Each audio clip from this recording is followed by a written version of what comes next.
Right, good evening, officers and members. A large number of people here this evening, and also welcome to our two external visitors from the UK Innovation Corridor.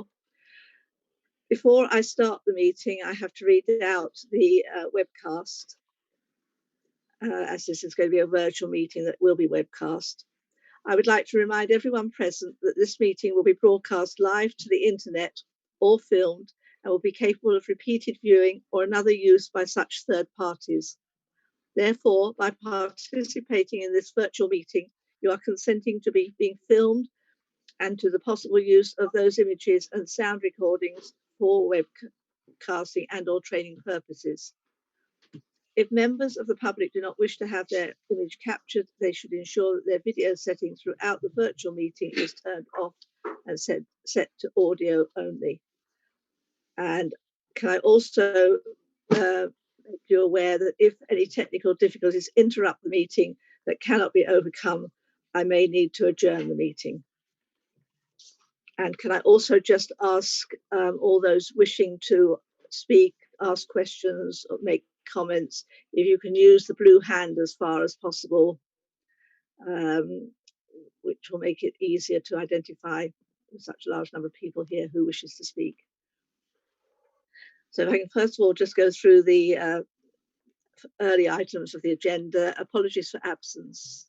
Yes, I've received apologies for absence and possible lateness from Councillor Stucker and Councillor Plummer, and also apologies from Councillor Sam Kane.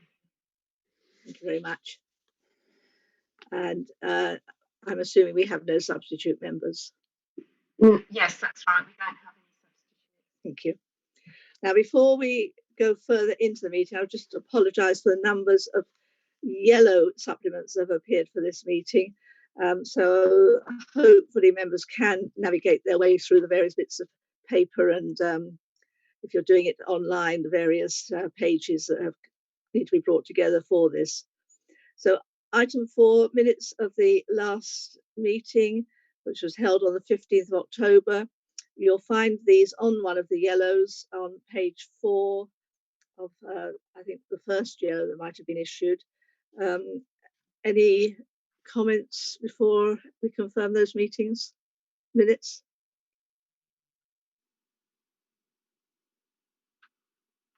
I can't see any indication. So members happy to confirm the minutes of the 15th of October? Agreed. Agreed. Agreed. Thank you. And item 5, any declarations of interest? Yes, please, Chairman. Councillor Bassett. Thank you, Chairman. I thought I'd better declare non-pecuniary interest as I'm Chairman of the Business Stakeholder Group at New City College. Thank you.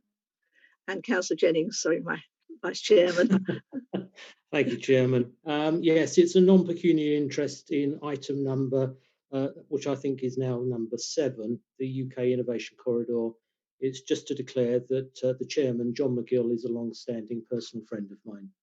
Thank you very much.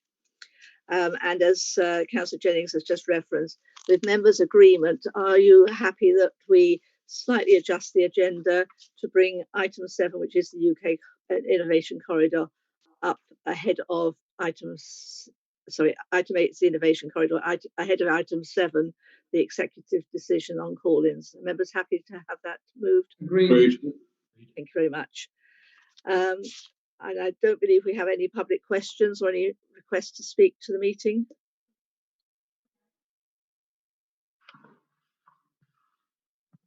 No, I'm not getting any responses on that. No, Chairman, we don't. No, Chairman, sorry. Right, thank you. So we now move on to what is item 8, the UK Innovation Corridor. I'm very pleased to welcome this evening Dr. Anne Lim and Mr. John McGill from the Innovation Corridor, one of those bodies that be interested to hear a bit more about. I know that you have a short PowerPoint presentation to accompany your introduction to the organisation. So if I can hand over Gary, can you load that? Sorry, Chair.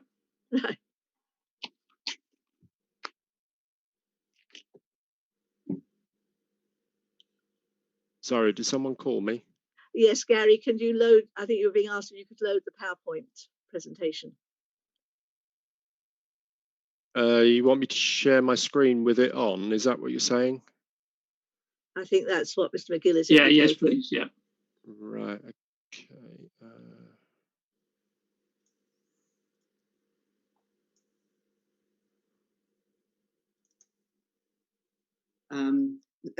Chair, whilst Gary's just doing that, and sorry I haven't stuck my hand up to ask if I could speak, but by way of introduction, I, as you've kindly said, am the independent business chair of the UK Innovation Corridor, appointed by the members of the corridor that comprise local authorities such as yourselves and businesses and universities and colleges.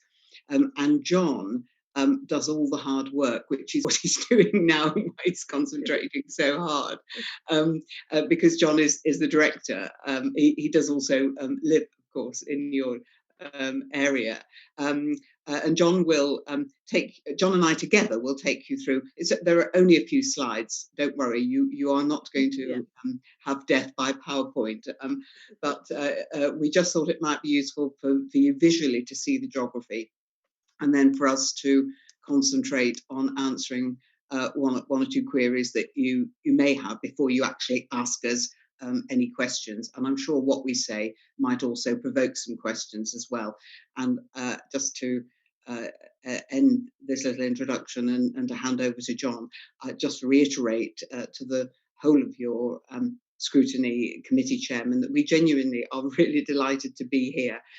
We think it's a very good thing to do, and we will be suggesting throughout next year that we try and attend scrutiny committees in many of the other local authorities if they'll have us along. So we're really genuinely really grateful, and no holds barred. Please ask us any questions you want, and John and I will attempt to answer them. We work very well with Councillor Alan Lyon, who he may have dipped off this call but came on at the beginning.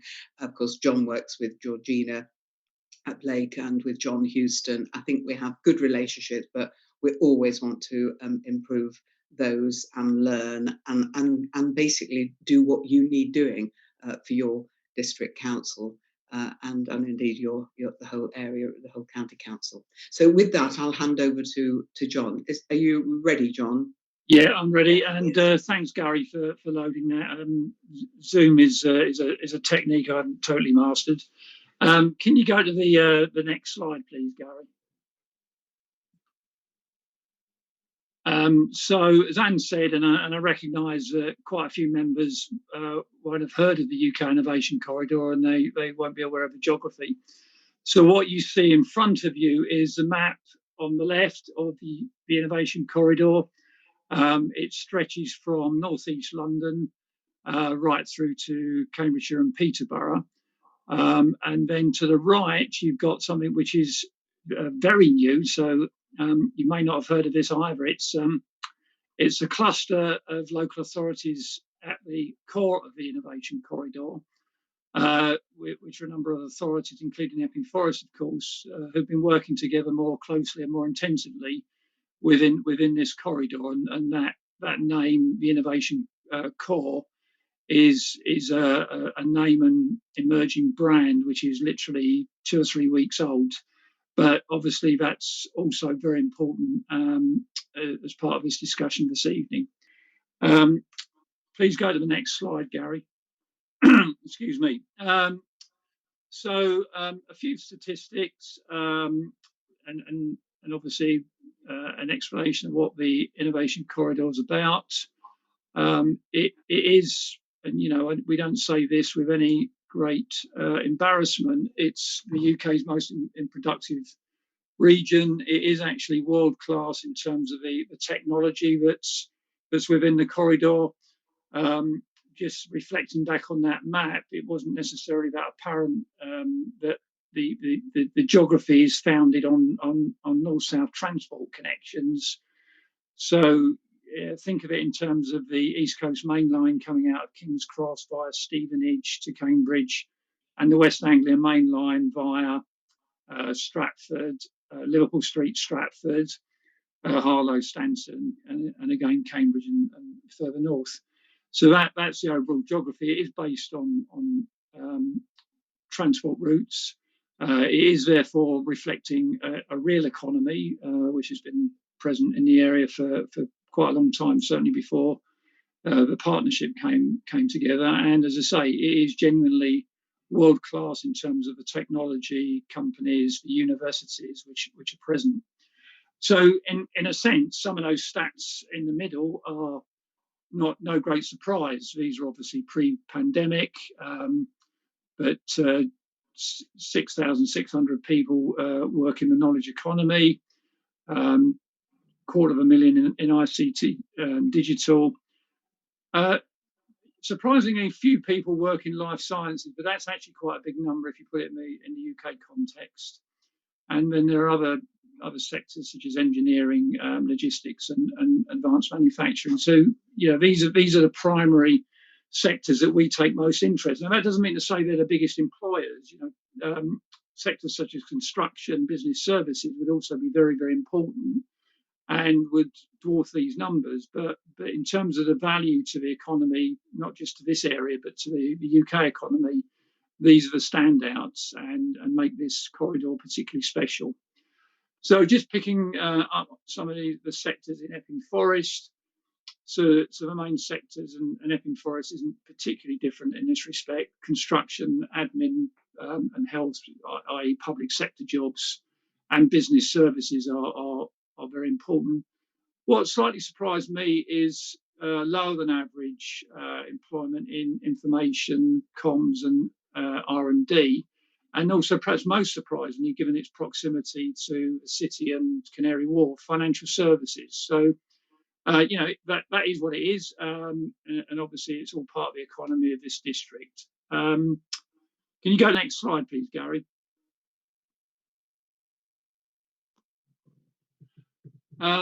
So in terms of what we do, and after this one, I'll hand on to Anne. So I'll give you a sense of the geography and the economy. What I haven't put in, and I probably should have done on reflection, is a reflection is a slide showing the partnership that is the UK Innovation Corridor. So first and foremost, that's local government. So there are 15 or so local governments, be they counties, be they districts such as Epping Forest. So as I said, 3 London boroughs. The GLA is not a member, but we work very closely to them, and they have funded us over the years. West Essex, of course, Eastern Hertfordshire, and the counties of Hertfordshire and Essex.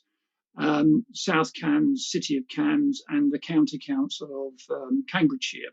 So that's a quick canter through the local government membership, who are the primary funders. And of course, Epping Forest is a funder, and indeed was a founder member of this partnership. But added to that, we have a number of FE colleges, a number of universities, and a number of businesses that we work with. So the partnership is public-private, it's multi-sectoral, and although it's dominated in terms of the membership by local government, and as Anne said, it's had from the very outset an independent business chair, it is multi-sectoral and is there to sort of reflect all of those nuances which make up this rather special economy. So what we do is we raise the profile of the corridor, and that may be a bit of a surprise to some people, but in that sense, this is what we're doing tonight. It's important that people do realise and recognise the work that's going on their behalf, and it's profiling the fact that London and Cambridge aren't actually that far apart. They are part of a joined-up economy. But the real issue is the areas in between London and Cambridge, and Epping Forest, of course, is very much part of that. So although it's a fair bet that most people have heard of London and Cambridge, they won't necessarily have heard of Epping Forest and Uttlesford and Harlow and all of these kind of places. So we're certainly about giving profile, and that's the government and LEPs in terms of the public sector, but also the private sector, potential investors. We lobby for infrastructure, rail, road and digital. We've always been big supporters of the Digital Innovation Zone, and I think the district should be rightly proud of the work that's been done putting that together and giving that the profile that it's receiving. We promote an inclusive economy. Even in Epping Forest, which is generally a wealthy district, there are pockets such as Waltham Abbey, etc., which are not as wealthy. But Cambridge, and this is sometimes a surprise to people, is one of the top 2 or 3 cities within the UK which is most unequal. And that's, of course, leaving aside areas like Tottenham and Eastern Enfield in the London area. So there are definitely pockets of deprivation. Harlow, you may be familiar with, of course. And the ambition is that we try and create the right conditions so that people in those areas can share in the success. And it's undoubtedly true. This is a very successful economy, but it's ensuring that people can enjoy it and be part of that success. And that brings us to the bottom point there, but by no means the least important point. It's about skills. I've mentioned the colleges. Very much under Anne's leadership, we created the Regional Skills Concordat, which in essence is bringing the colleges together so that there is a more joined up conversation with business, and therefore the business can get a constant supply of skilled workers. So at that point, if Gary would change to the next slide, I'll hand over to Anne, and she'll take us through the next 2 or 3 slides.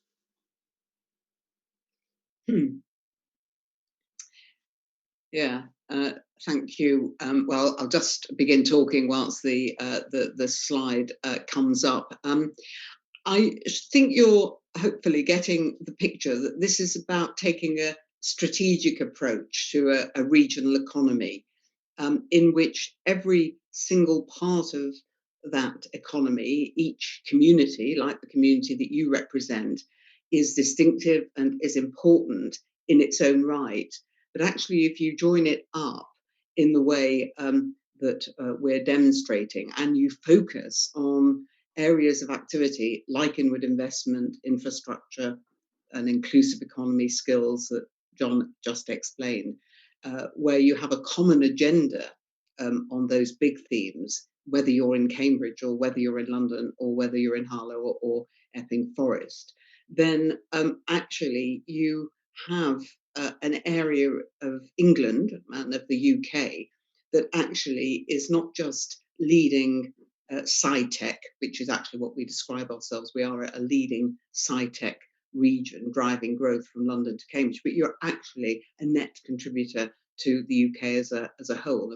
And this is about recognising the importance of this collective corridor to the UK as a whole and to England as a whole. And we're very aware of that, given a government agenda for levelling up.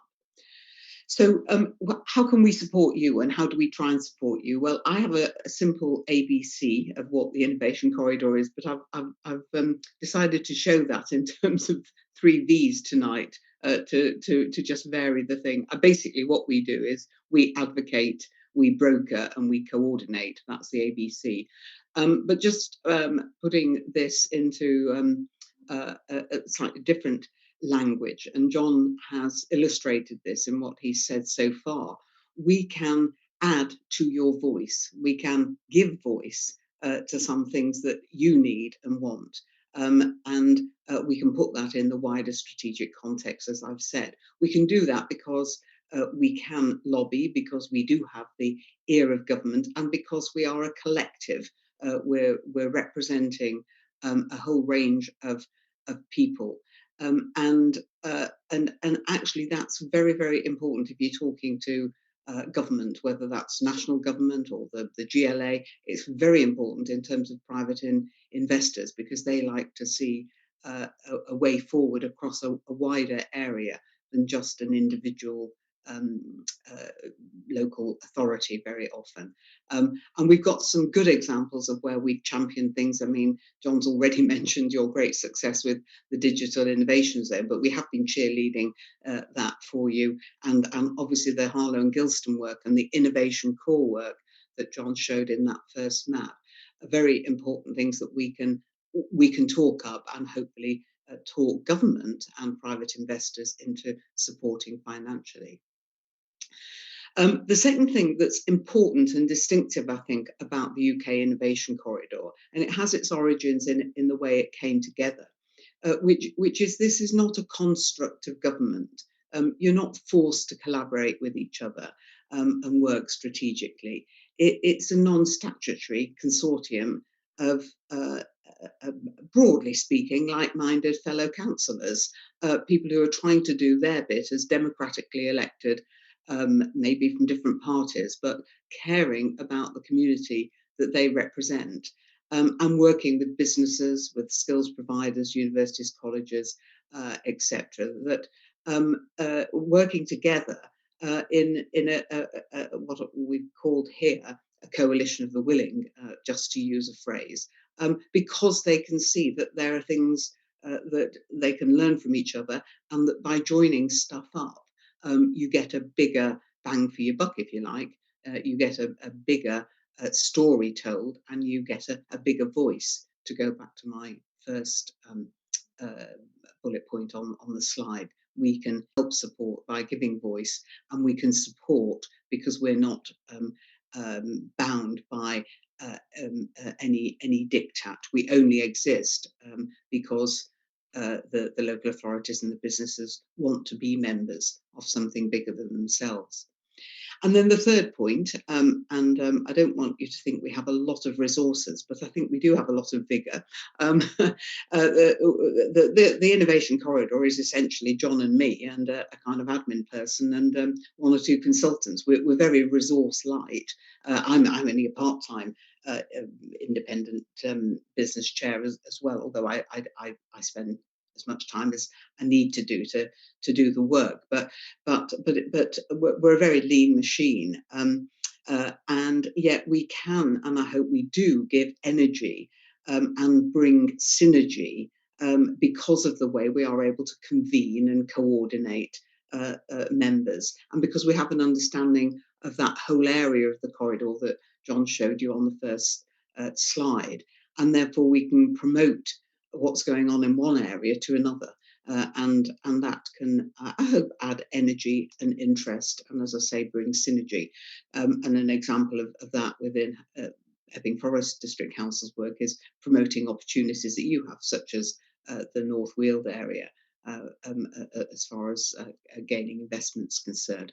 So it's a simple structure with quite a focus in terms of advocating, brokering and coordinating, so that literally in the cliche, the sum of the parts is greater than the individual bits, and it gets attention and it gets things done, things that you want doing.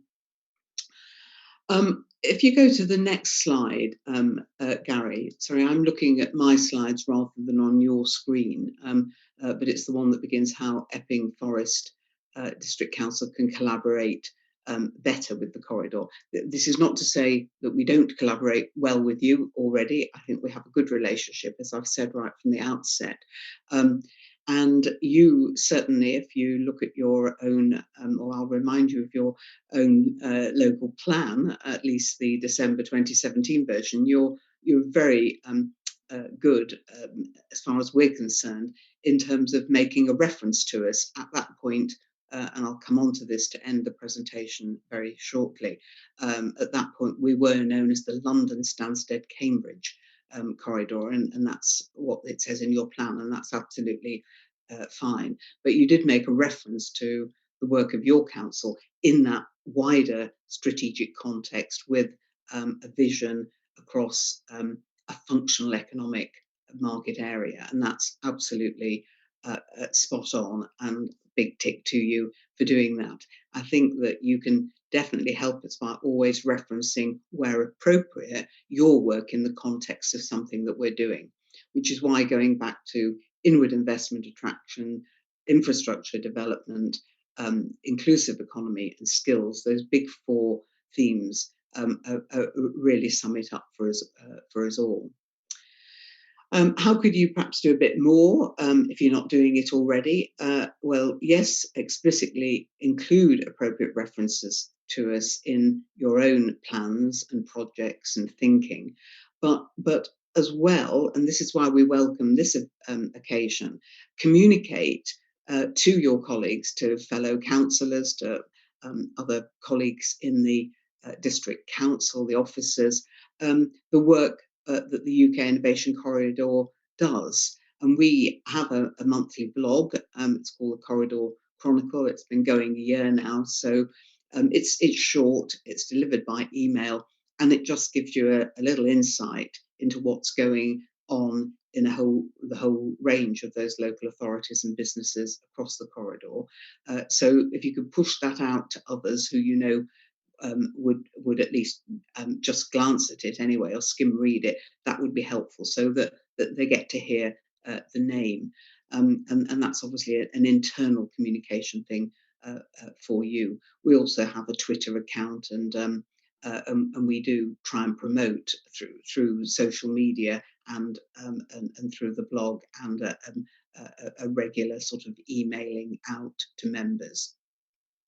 And then, as you will, as local elected councillors, have contact with your local MPs, anything again that you can do to reference the role that the UK Innovation Corridor plays in the life of Epping Forest District Council, in your publications, in your meetings with MPs, that all helps, because it helps them to connect things up. We have done a couple of things with Dame Eleanor Lang. We've been at parliamentary events when we could all meet, and particularly when we were doing the Productive Valley, supporting you with the Productive Valley work. But yeah, it's just about telling the story and the narrative, really, and helping us to do that. Just go to the next slide.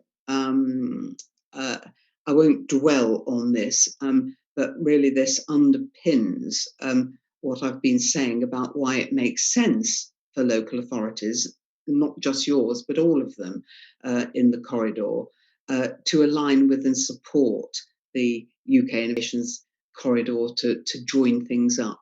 We're not saying we should take a regional spatial strategy approach. We're absolutely not, but we are saying that it's sensible to look at what each individual local authority is doing in planning terms, and have a look at how that can join up in a sensible way, and set itself in a wider context, so that the relationship with London, with Hertfordshire, with Cambridge makes sense. And obviously there is the duty to cooperate, so it sort of reinforces and supports that. Secondly, taking a regional as well as a local approach, whether it's for labour or skills or financing, is important, because it can and will help advance and accelerate delivery of what each individual local authority might be planning to do.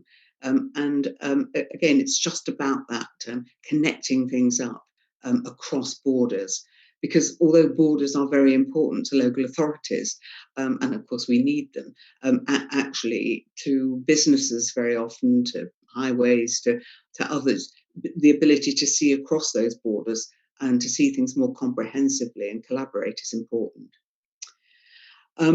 It's important also to use and promote the UK Innovation Corridor. I keep stressing in appropriate places. We have got a good brand now. It is increasingly understood, and it does help to tell the narrative to government and to others, because that will increase the chances of getting more resources into the individual authorities that comprise the corridor. And it's really quite important to keep the wider picture at the forefront of private investors and developers' minds. Different areas along this corridor it's quite a pro-growth area as a whole, but obviously different areas are much more pro-growth than others.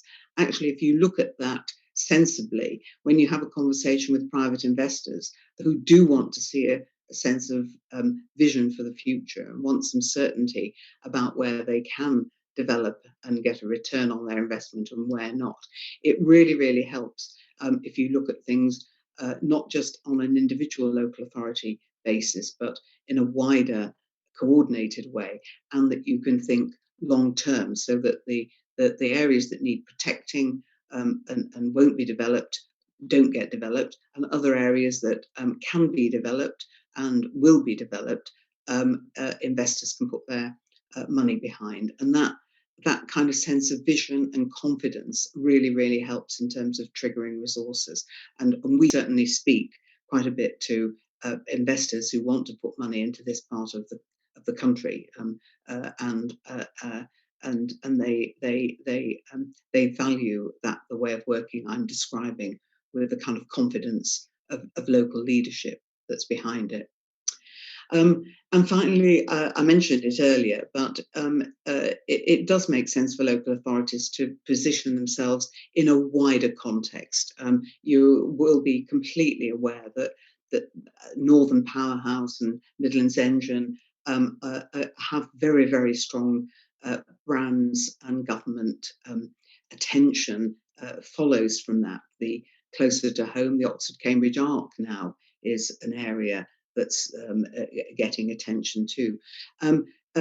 So it's important that we have a story, and this will be my last two slides that tell this, that government understands, and where government will interpret this in a way that shows that we want to help them achieve their policy objectives, whether that's levelling up or devolution, or skills for that matter. It can be any range of policy that affects an individual local authority. Just go to the final two slides, which don't have quite so much text on, and I promise I won't speak very long to them. The name change was something I think that was perhaps given the document I've just referred to, would be on some of your minds. It may be that some of you didn't know we'd changed the name, but anyway, the origin of it is, and the rationale for it is as follows: that the consortium of local authorities was formed in 2013, and it set about having a growth commission, which reported in 2016 with still a very, very good report that on why this area, as John said at the very beginning, is so productive compared to other areas of comparable size, both in this country but globally as well. Following on from that growth commission, there was some work done just before I came in to this role. I took up this role exactly 3 years ago in November 2017. There's been some work done on developing a brand to match the scale of that global ambition, and to say exactly what this corridor was so good at and why it was so distinctive. As John said, London Stansted important, but it did emphasise a particular part of the kind of corridor, actually it wasn't very snappy anyway, LSCC,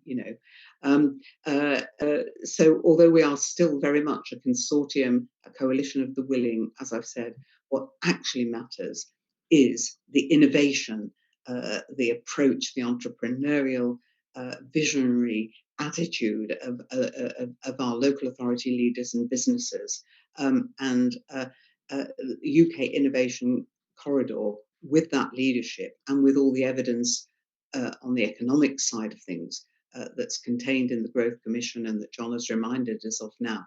It's a very, very compelling and over this last year increasingly heard narrative of an economic geography as far as government and others are concerned. So we think it's a good corridor to be in and to be a very active member and part of, and that's why we changed the name. That's the end of our slides, you'll be pleased to know. So Gary, you can probably take them down because they won't be adding anything or make the chairman's job any easier in terms of taking questions now. But that's the end of our presentation. I hope that's been informative for you. Thank you very much to both of you for the presentation and also the slides, which set out quite clearly. I very rarely do this, but as chairman, but I will come up with the first comment, perhaps rather than question. I was one of the people who raised this question of why the name change, and I can understand your argument for coming away from just the very straight Stansted, London Stansted Cambridge corridor, but equally UK Innovation Consortium could have it placed absolutely anywhere in the UK. I just wondered how you felt that really did improve your image and identify where you were based. Well, you're quite right, and you're right to keep challenging it. But the answer I would give is nobody else has claimed it. We've claimed it. Secondly, we haven't, so there is nowhere else called the UK Innovation Corridor in England. The Oxford-Cambridge area is an ARC, and it doesn't have the word innovation in it. They are trying to claim that they do innovative things, and indeed they do, but we claimed the name. But the second important reason I would say, Councillor Sartin, is this: it's not based on thin air, it's based on the evidence of that innovation. I mean, if I dare say so, your own digital innovation zone is one absolute example of that innovation. People who, and entrepreneurs, it really struck me when I first met Alan and others who were involved in this. Of course, there's mega innovation if you go up to Cambridge and what AstraZeneca are doing right now, or what some of the artificial intelligence companies are doing as well. It's an attitude of mind that takes an idea, commercializes it, and actually can turn it into something that produces and creates wealth. And I do think we have a very distinctive story on that. John, I've probably said more than I should. Well, I don't know about that. But the only other thing I'd add is in terms of the name and the sort of marketing, we do keep the strap line London to Cambridge. I mean that was one of the risks that the earlier name of London Stansted Cambridge, as Anne said, it's a bit of a mouthful. It was almost invariably shortened to LSCC. But one or two people said, well, be careful because London and Cambridge are global brands already, and you risk losing them, or if you don't use them, you're missing a big opportunity. So we're trying to have it both ways. I mean, everything that Anne said is right. We are. It's a trademarked name and logo, but we are still keeping the London to Cambridge, and I suppose the way these things evolve, maybe in a few years' time, people will just refer to the corridor in the way that some people around, the digital world refer to the valley when they're talking about San Francisco. But at the moment, we certainly wouldn't deny the importance of London and Cambridge because they really are, a gift, and we want to use them for all they're worth. Thank you for that. Councillor Jennings, have we got other people who've indicated to ask questions or comment? Thank you, Chairman. Yes, I mean, I'd actually like to pick up on something that was said throughout the presentation, and that's the work that you've done and are hopefully continuing to do on skills. Obviously, one of the sort of the outfalls of the current pandemic is obviously the huge job losses that we're currently facing and the need to actually retrain our, if you like, older workforce and get our younger people into work. This is going to be a huge test, I think, basically, of a system which I think most acknowledge in this country is not high performing. It's very fragmented. It's, as I say, it's not joined up, and it doesn't really achieve very much at the moment. But I think government now recognises that it's really we've really got to step up our game, if you like, if we are to meet the challenges of this mass unemployment. And I just wondered what the UK Innovation Corridor's sort of approach to this might be in our area. Shall I start, John? And you can add anything. First of all, you're absolutely right. I think only by dealing with skills will we be able to create the jobs and develop the new jobs that will actually help us get out of the kind of economic situation we're in. We're also going to have to deal with the fact that some jobs just don't exist and won't exist now. And you've got to really get people trained up for the jobs that are there to keep the economy moving. And further education colleges and independent training providers particularly have a key role to play in that. There's been, and this government recognises that. Could I just say we're completely apolitical, John and me. So if I make a comment, it is a comment, but not said in a political sense. It's just interpreting what's going on, and that is that you do have a prime minister who's made a speech in a further education college, something that doesn't happen that often, and you do have a government clearly committed to technical and vocational and professional skills training to high levels and apprenticeship degree training as well. So this is a really good news story as far as I'm concerned. What I think we have had for too long, though, is colleges competing with each other and actually not putting the interests of the learner and the employer at the heart of what the demand side of things. Demand side has not really met supply side very well, and they've not worked together very effectively. What's happening now, again, this corridor I think led the way on this, is that colleges are collaborating much more effectively. So I know Epping Forest College is part of the New City Colleges group, I think, but we brought, John referred to it, we brought all the colleges of the Innovation Corridor together at principal level. They all signed the Regional Skills Concordat, which was really about how they could both compete but collaborate as well, meet employers' needs. And we've got a very strong base now on which to build through that collaboration that started 18 months or so ago, as we hopefully get some investment into some of the colleges, keep raising the standards, and actually keep meeting the employers' and skills needs that go forward. So I think we have performed a role in cheerleading and encouraging the colleges, and also in getting them to work together more effectively, which I think is now going to be the key to them getting some more resources. John, do you agree with that? No, I mean, to be honest, I think you've said everything there. And in fact, Councillor Jennings did make the point that it is a fragmented system. And I think what we've tried to do, and, obviously there's only so much you can do, and some of it just takes time in terms of their ways of working. But we have tried to address that, as you say, fragmented system by bringing them together and improving their interface with businesses. I mean, it's not to say they don't work with businesses. Some of them do very successfully. But I think as a collective, as with other things, they get more attention from business. And I suppose the step that we've been working towards is where some of them do take on a higher degree of specialism and are able to provide for some of the specialist sectors. I mean, the obvious example close to this part of the world is the arrival of Public Health England in Harlow and all the medtech jobs that will generate. Well, that's obviously an opportunity for Harlow College, but they can't do that on their own. It does need Epping Forest College. For that matter, it needs Herts Regional College. And it's sort of overcoming the fragmentation, which I think is one of the big challenges. Thank you for that. Councillor Jennings, do we have other indicating? I'm afraid not, Chair. I think it's possibly because everybody has been so... I don't think we've had a sort of... Sorry, Chairman, we have got a couple of hands up. I've had my hand up for 20 minutes.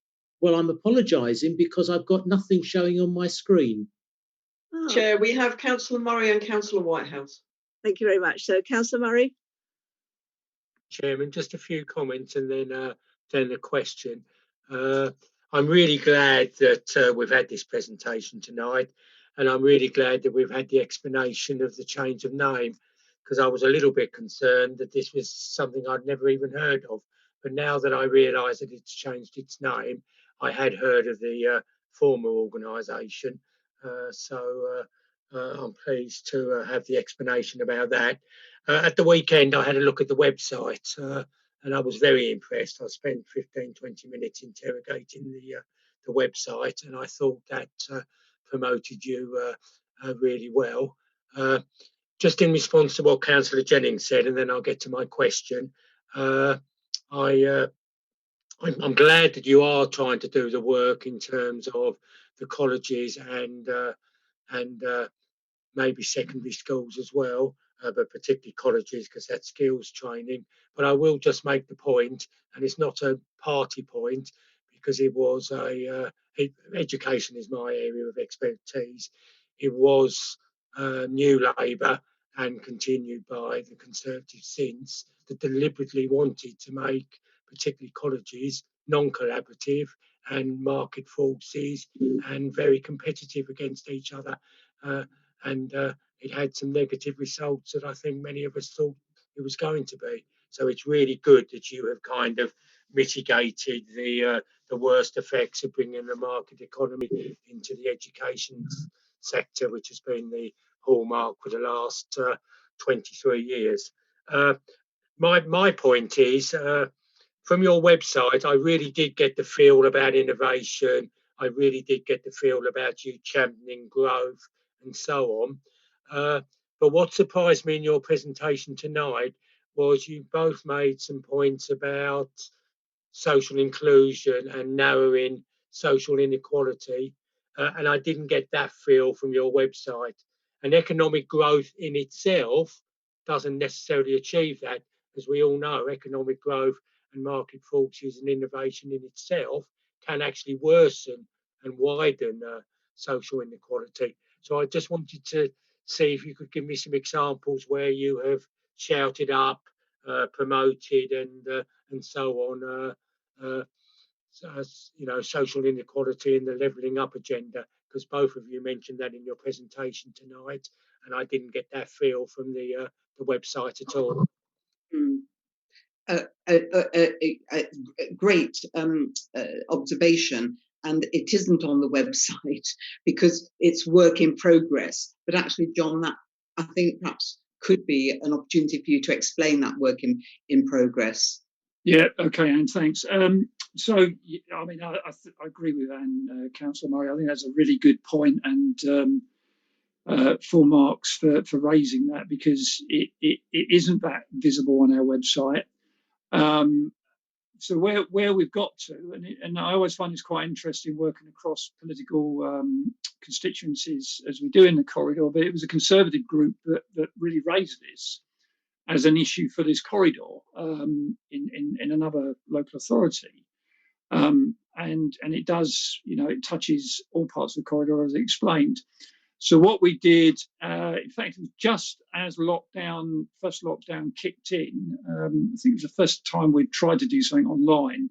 Yeah. We established a commission which brought together the City of London Corporation with some academic firepower from Cambridge. In fact, the Mayor of Cambridgeshire and Peterborough, and a number of the politicians. So we basically developed our thinking, and as I say, bear in mind this was right at the start of lockdown Mark 1, about what this corridor needed to do to address those points. Now, that's a document I'd be very happy to share with you. Should. Very kindly to say nice things about the website. One of the things I find frustrating is very difficult to find things on there. I'll send it directly to perhaps Gary, and he can distribute it to the committee. So out of that workshop, and it was, this is some of the ways we work. We don't have government agency.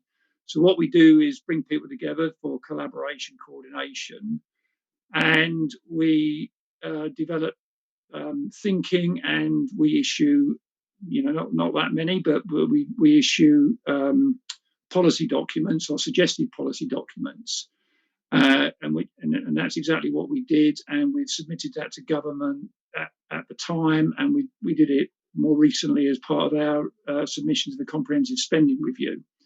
So that will tell you that we've done something, Councillor Murray. We've not done enough. It is a big issue, and it's sessions like this where it helps us realise the importance of that agenda to different parts of the corridor. So we've not changed the world, but it is work in progress. That's a fine answer. Thank you, Chairman. If I could ask you, Chairman, to make sure that the officers do distribute that to members, I would be very interested in reading it. Thank you. Yes, thank you. I'll make sure that does happen. Councillor Whitehouse, John Whitehouse. Yeah, thanks for that. You mentioned in the presentation both North Weald and Harlow and Gilston, which obviously in the emerging local plan is an employment site as well as a residential site. I wonder if you could just say a bit more about specifically what the contribution of the innovation corridor is to those. Is it about identifying potential firms that might relocate? Is it about delivering some infrastructure for those sites? Is it just general promotion? I mean, if you could sort of specifically some of the actions that you're taking for those sites, I think that'd be useful. Yeah. Shall I go first, Anne? Yeah, John, you go for it. Yeah. I mean, to some extent, it's all of the above. So Harlow and Gilston is something that we've been working with the districts over a number of years now. So I think we would lay some claim, which, like all of these things, there are many different parties that need to come to the table with willingness, and Epping Forest was one of those, and so is Harlow Council, and so is East Herts Council. But in the days of about 4 or 5 years ago, we were the agent that brought those parties and indeed the two counties together to really start talking about their overall ambition for that area, and that quote that Anne mentioned in terms of which is now in your submission version, your local plan, is very much derived from that initial coming together of local authorities, and more recently the whole idea of the innovation core arises from that. But to answer your question specifically, yes, we do promote the Harlow and Gilston opportunity, and we've been talking that up for a number of years. I would argue that the benefit of that has been the fact that Harlow town is in for High Streets Fund, it's in for Town Fund, which will benefit the wider area. So I think there's some of the more demonstrable products. North Weald is something that, and I suppose this is where we get into how we can work better with you. So North Weald is something that I've been aware of. I mean, I mentioned at the beginning, I'm a local resident, and I remember going to air shows at North Weald. We're aware of its importance for housing, and we're aware of its importance for aviation use. What we've not really got sight of, and there's understandable reasons for this, because the district council has been developing its own master plan. But we'd be very happy to get involved in that conversation. Go back to that phrase in the local plan submission, that helping the LSCC, as we were called then, deliver the vision for the corridor is a part that all districts and cities and boroughs have got to play. This is not any one part, it's a collective ambition. So North Weald could be quite an important component in that. And in terms of the development of that master plan and the offer of North Weald, is something that we'd be very, very keen to get involved with as the district does that. And when that has come forward, then we'd be very keen to play a role in promoting that opportunity to a number of different agencies. some of which the district council is perfectly capable of getting hold of themselves, but agencies such as London and Partners, which is the Mayor of London's inward investment agency. They frequently get inquiries. They can't handle them in London, and they need, if they're people they can refer them on to outside of London, they're very happy to do that. So there are things we can do like that. We have been attending some of the real estate conventions over the years. They've not happened this year for obvious reasons, but that's where the collective offer of the corridor and specific opportunities such as North Weald are there.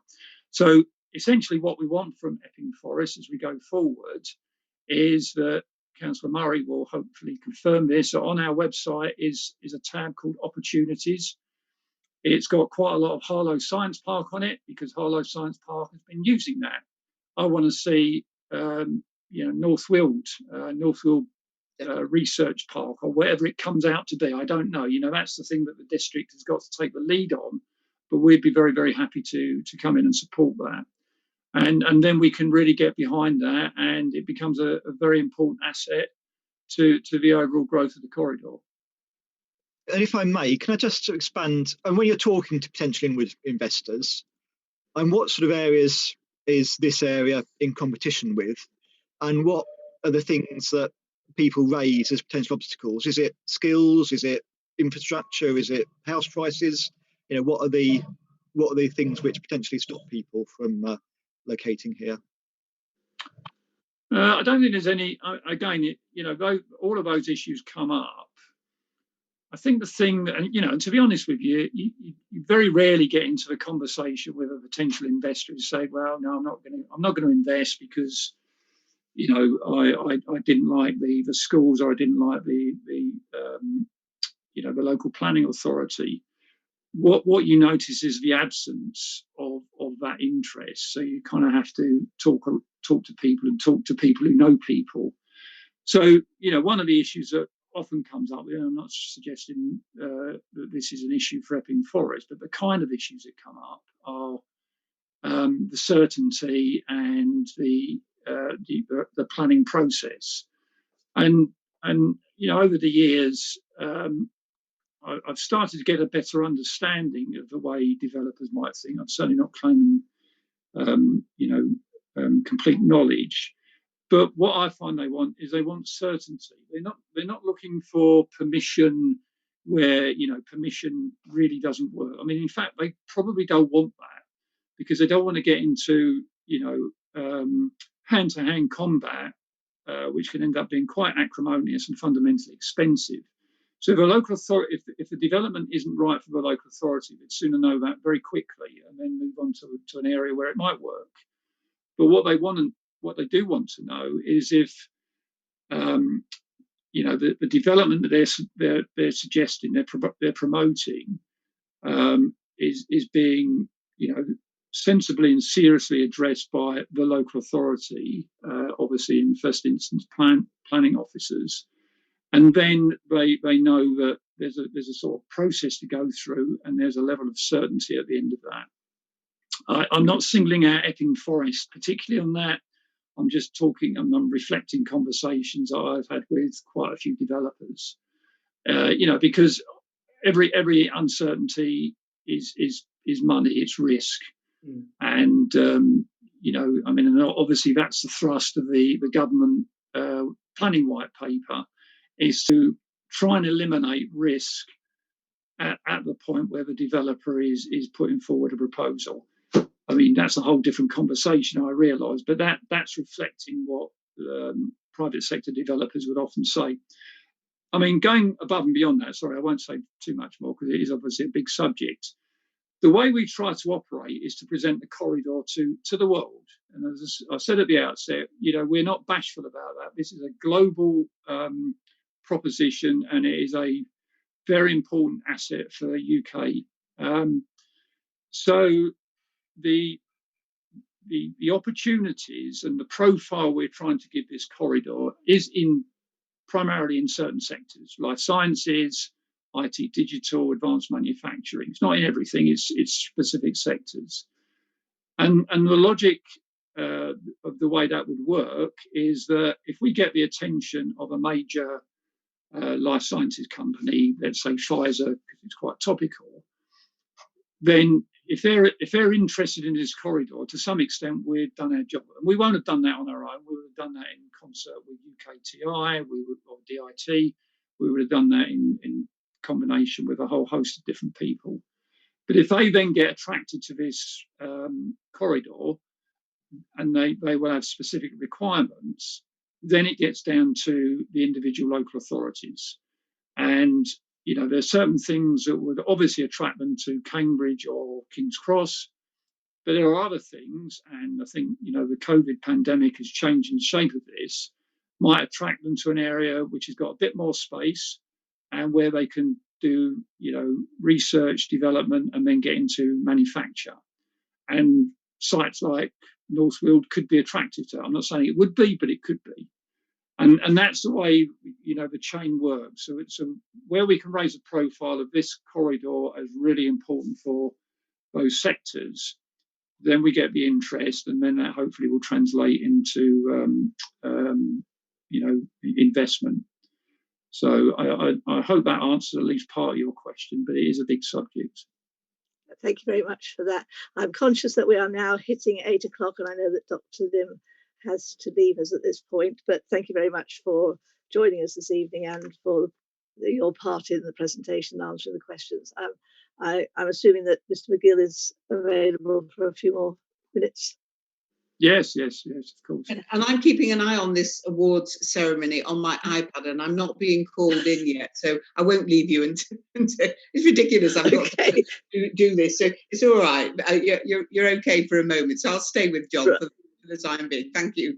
All right. So, but if you suddenly disappear, we'll know why. Yeah. Thank you, Councillor Wixley. You had a question or comment? Thank you very much. I just wondered how your organisation is funded. I know Anne said that she's a part-time worker.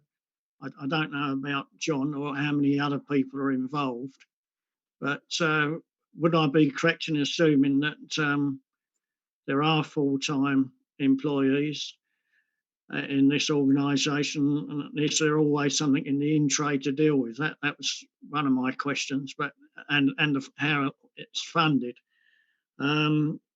I think you may have touched on this in the last question, but I sort of get the impression that you're perhaps in competition with other areas. There was reference made to, I think, the Oxford-Cambridge arc. Would you describe yourself as being in competition, or is there an element of collaboration? And my last question would be, what would you regard as your greatest success? John, shall I have a go at all three of those and put my take on it, and then you can complement that? Yeah, sure. In terms of the funding, in order, Councillor Wixley, it is essentially contributions annually from local authorities. Contributions, I think, that are modest financially, but where you can contribute in kind hugely as well. Some of those things that you just do that I mentioned in terms of communication, etc., or giving some of your officers time, the economic development officers or the chief execs, to help us develop things. So it's not just hard cash; it's also people's time and brains and engagement, and it really is important for the funding to be something that you feel you get value for money for as well. Of course, private investors, developers, businesses also want to have an association with us where they can see. It goes back to Councillor Whitehouse's point about what are the things that stop, but what are the things that attract people here? Well, if there's strong leadership, clear vision, certainty of planning, then they're prepared to pay for that, and they will sponsor things. So I'm not again talking about major commercial sponsorship, but we do get and are able to put things on. We get money from the private sector as well, and we can very often match private sector money with by saying, oh well, the local authorities are putting a certain amount in. We don't actually have any government funding. And this is the first time we won't get any, but we have made a submission to the spending review because we feel we've got a really good case to make. Which brings me to the second point. I don't think it's necessarily competition at all. The Oxford-Cambridge arc was an area, incidentally, it's 120 miles east-west, whichever way you look at it, west-east, whereas we, of course, are it's an orbital corridor. We're a radial corridor that's sort of about 60 miles, so it's twice as big. And it's a construction of government. The National Infrastructure Commission told the local authorities of the arc that they needed to collaborate, and in fact are really encouraging them to have a regional spatial plan and all the rest of it. It's a housing-driven area. I mean, there is some economic development, but essentially the government interest and imperative is build houses, 1 million houses. This is a very different corridor. For all the reasons I said earlier about the voluntary nature, but actually where we have a good sci-tech story to tell, and we want government to support that. So I think these are complementary, and I think they should be complementary. I would say this corridor has a very good governance structure compared to what I know about the Oxford-Cambridge arc arrangements, I have to say. And then finally, what is the best thing we've done, or what would I say we're really pleased about? I think it's the way in which we have got a very different range of local authorities along this 60-mile area to acknowledge that the key themes that affect the way they lead and develop their places all have some common denominators. So the focusing on the inward investment, infrastructure, inclusive economy and skills tick everybody's boxes, and they can be interpreted in different ways that give a contribution back to the individual local authority, and actually uniting around that narrative of the UK innovation corridor. I think it's a modest, but it's a good achievement, and I think we can do so much more. And I think I've probably, with that, yes, had a reminder. I better go on this live video link and receive my award if it works. So apologies, I've got to leave you to John. But thank you again for having us. Well, thank you very much. Good luck, Anne. Yeah, thank you. Right. So I just add a couple of quick points to what Anne said, Chair. So money, I think Anne's explained it. Just to colour that slightly, we run an annual conference, again, challenge this year, but we've been doing it now for 6 years. That's at no cost to us because it's sponsored. We go to trade shows, again at no cost because it's sponsored. Manchester Airports Group, Stansted, up until this year, have been given us around about 30,000 a year, primarily because they want us to, their shared interest in growing the region. We're very clear that Uttlesford is the planning authority. Uttlesford is a member of this partnership, and therefore Uttlesford's premise as the planning authority is the most important consideration. We've also had significant money from the GLA, but they're not private sector; they're public sector. So that's some of the ways that we attract private sector money. Competition or collaboration, I think Anne's covered that. I mean, we are in the business of collaborating, and I think she's covered that. I think Anne, and particularly now she's gone, I think one of our successes has been the Regional Skills Concordat, which we've mentioned 2 or 3 times. I think that was very much driven by Anne, and I think that's been a good start and much more to do. A couple that I'll cite, getting James Palmer, the Mayor of Cambridgeshire and Peterborough, to go on the public record in the press and say how important it was for, I mean, it dates it a bit, but Sadiq Khan to come to an agreement with Chris Grayling about Crossrail 2 is something that I think we helped broker. And it's an example of where one part of the corridor talking up an important project for another part of the corridor can really add value. That doesn't mean to say Crossrail 2 is going to happen anytime soon, but that's not for the want of trying. And that's the kind of thing where if we are working together, then we can achieve quite a bigger bang for our buck, to put it in those terms.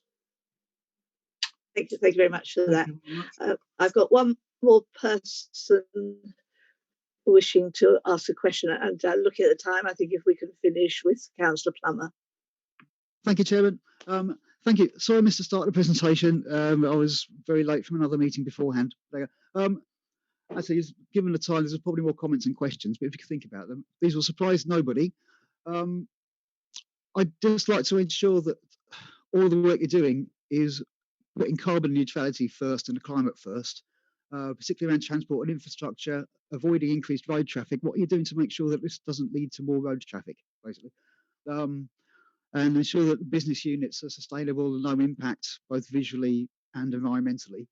And I was going to say about private sector investment, and hopefully it will be from ethical and environmentally sound sources. But as you've got investment from Manchester Airport, I think the environmentally sound source is out the window, really. But yeah, these are concerns I've got with all of these things whenever they crop up. And I just wondered if maybe you could address some of those points or take them away and get back to us. Thank you. I mean, I'll make a couple of quick comments. The piece of infrastructure that we are most hands-on and we're most active on is the West Anglia Main Line, and obviously that's very much about getting more journeys by public transport. I mean, I think one of the inherent problems we have as a country is that economic growth does lead to more traffic, more production of carbon, and we're not able to address that. I mean, in terms of Manchester Airports Group, yes, it is one of the biggest producers of carbon. Hasn't been this year, of course, but it is. They always claim, and we're very happy to share that they are the most. Forgive me if I don't get the terminology exactly right, but they most of the journeys to and from the airport are by public transport. They are their ambition is to be the most carbon efficient, if that's the right terminology, of any airport in the UK, and I think they are one of the leading airports in the UK. But there's no denying the fact that airports are big generators of carbon dioxide. So we don't have an easy solution to that. It is an impact of economic growth, as I've already said. How much COVID will change that in terms of remote working, both locally and internationally, who knows? But it should help. In overall terms, we do promote. In fact, we've got a seminar coming up at the beginning of next month about returning to growth, but in a more carbon efficient way. So it's not one of our lead objectives. This is a membership organisation, and we've certainly got some very active green members. There's quite a few of the authorities now have declared climate emergencies. I'm not sure if Epping Forest has, but a number of them have. So our agenda is shaped by the members. So these things are up for debate, and I think you're absolutely right, Councillor Plummer. We could be doing more, and I'm not going to hide that fact. Thank you very much for that response. I think we've had a very full and interesting background given to us this evening from on the UK Innovation Corridor. I certainly have learnt more myself, and I think it was important that as an organisation we did pick up a bit more about what you are doing and how you're approaching it. Obviously we are one of your funders, perhaps one of the smaller funders in contrast to some around who are funding, but equally it is important that we do hear what you're doing. And thank you very much for both you and Dr. Lim for coming along this evening and answering our questions and giving us our overview of the organisation and how it's operating. So thank you very much indeed. Yeah, very happy to. Thank you. Okay. Okay, if I leave? I was just going to say, you are very welcome to stay, but equally, I quite understand if you wish to leave. Thank you. Okay, no, I will take my leave of you, and I wish you well, and very happy to do this, another time. So thank you very much. Thank you very much for that. Bye. Bye-bye. Right, members, now if we can return to the agenda, and I will at this point just preface the fact that we have once again got a very full agenda. I don't want to put a stopwatch on to members' comments and questions, but equally, can I just ask you to be aware in making any comments and asking questions that we are ahead of a heavy evening still to come. So we now move back to item 7 on the agenda, which Chairman, is the sorry. Chairman, excuse me. I've got to say that I've got a technology failure, so I cannot identify anybody that wants to speak. I've left the meeting, come back and see if it's a glitch, but there's no raised hands on my screen at all. So I'm afraid, I wonder if Georgina would step in. Yeah, I'm happy to do that, Chair. Thank you very much. Thank you very much. Thank you, Bob, for pointing that out. Thank you. Having said that, I mean, I can keep some eye on it myself, but equally it is useful to have another pair of eyes as well. So thank you very much. So on to item 7, the release of restricted covenants was the subject of a call-in. And up to this point, the initial stage was an informal meeting with myself, the lead member for the call-in, the portfolio holder, and with other officers.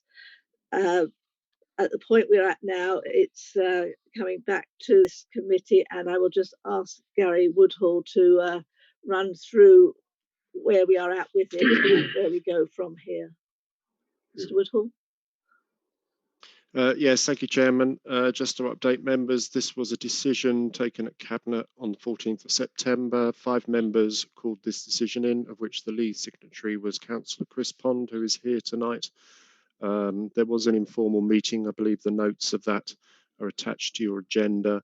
Officers went back to the college, but the college have come back and with a particular request that Councillor Pond made are not willing to do that.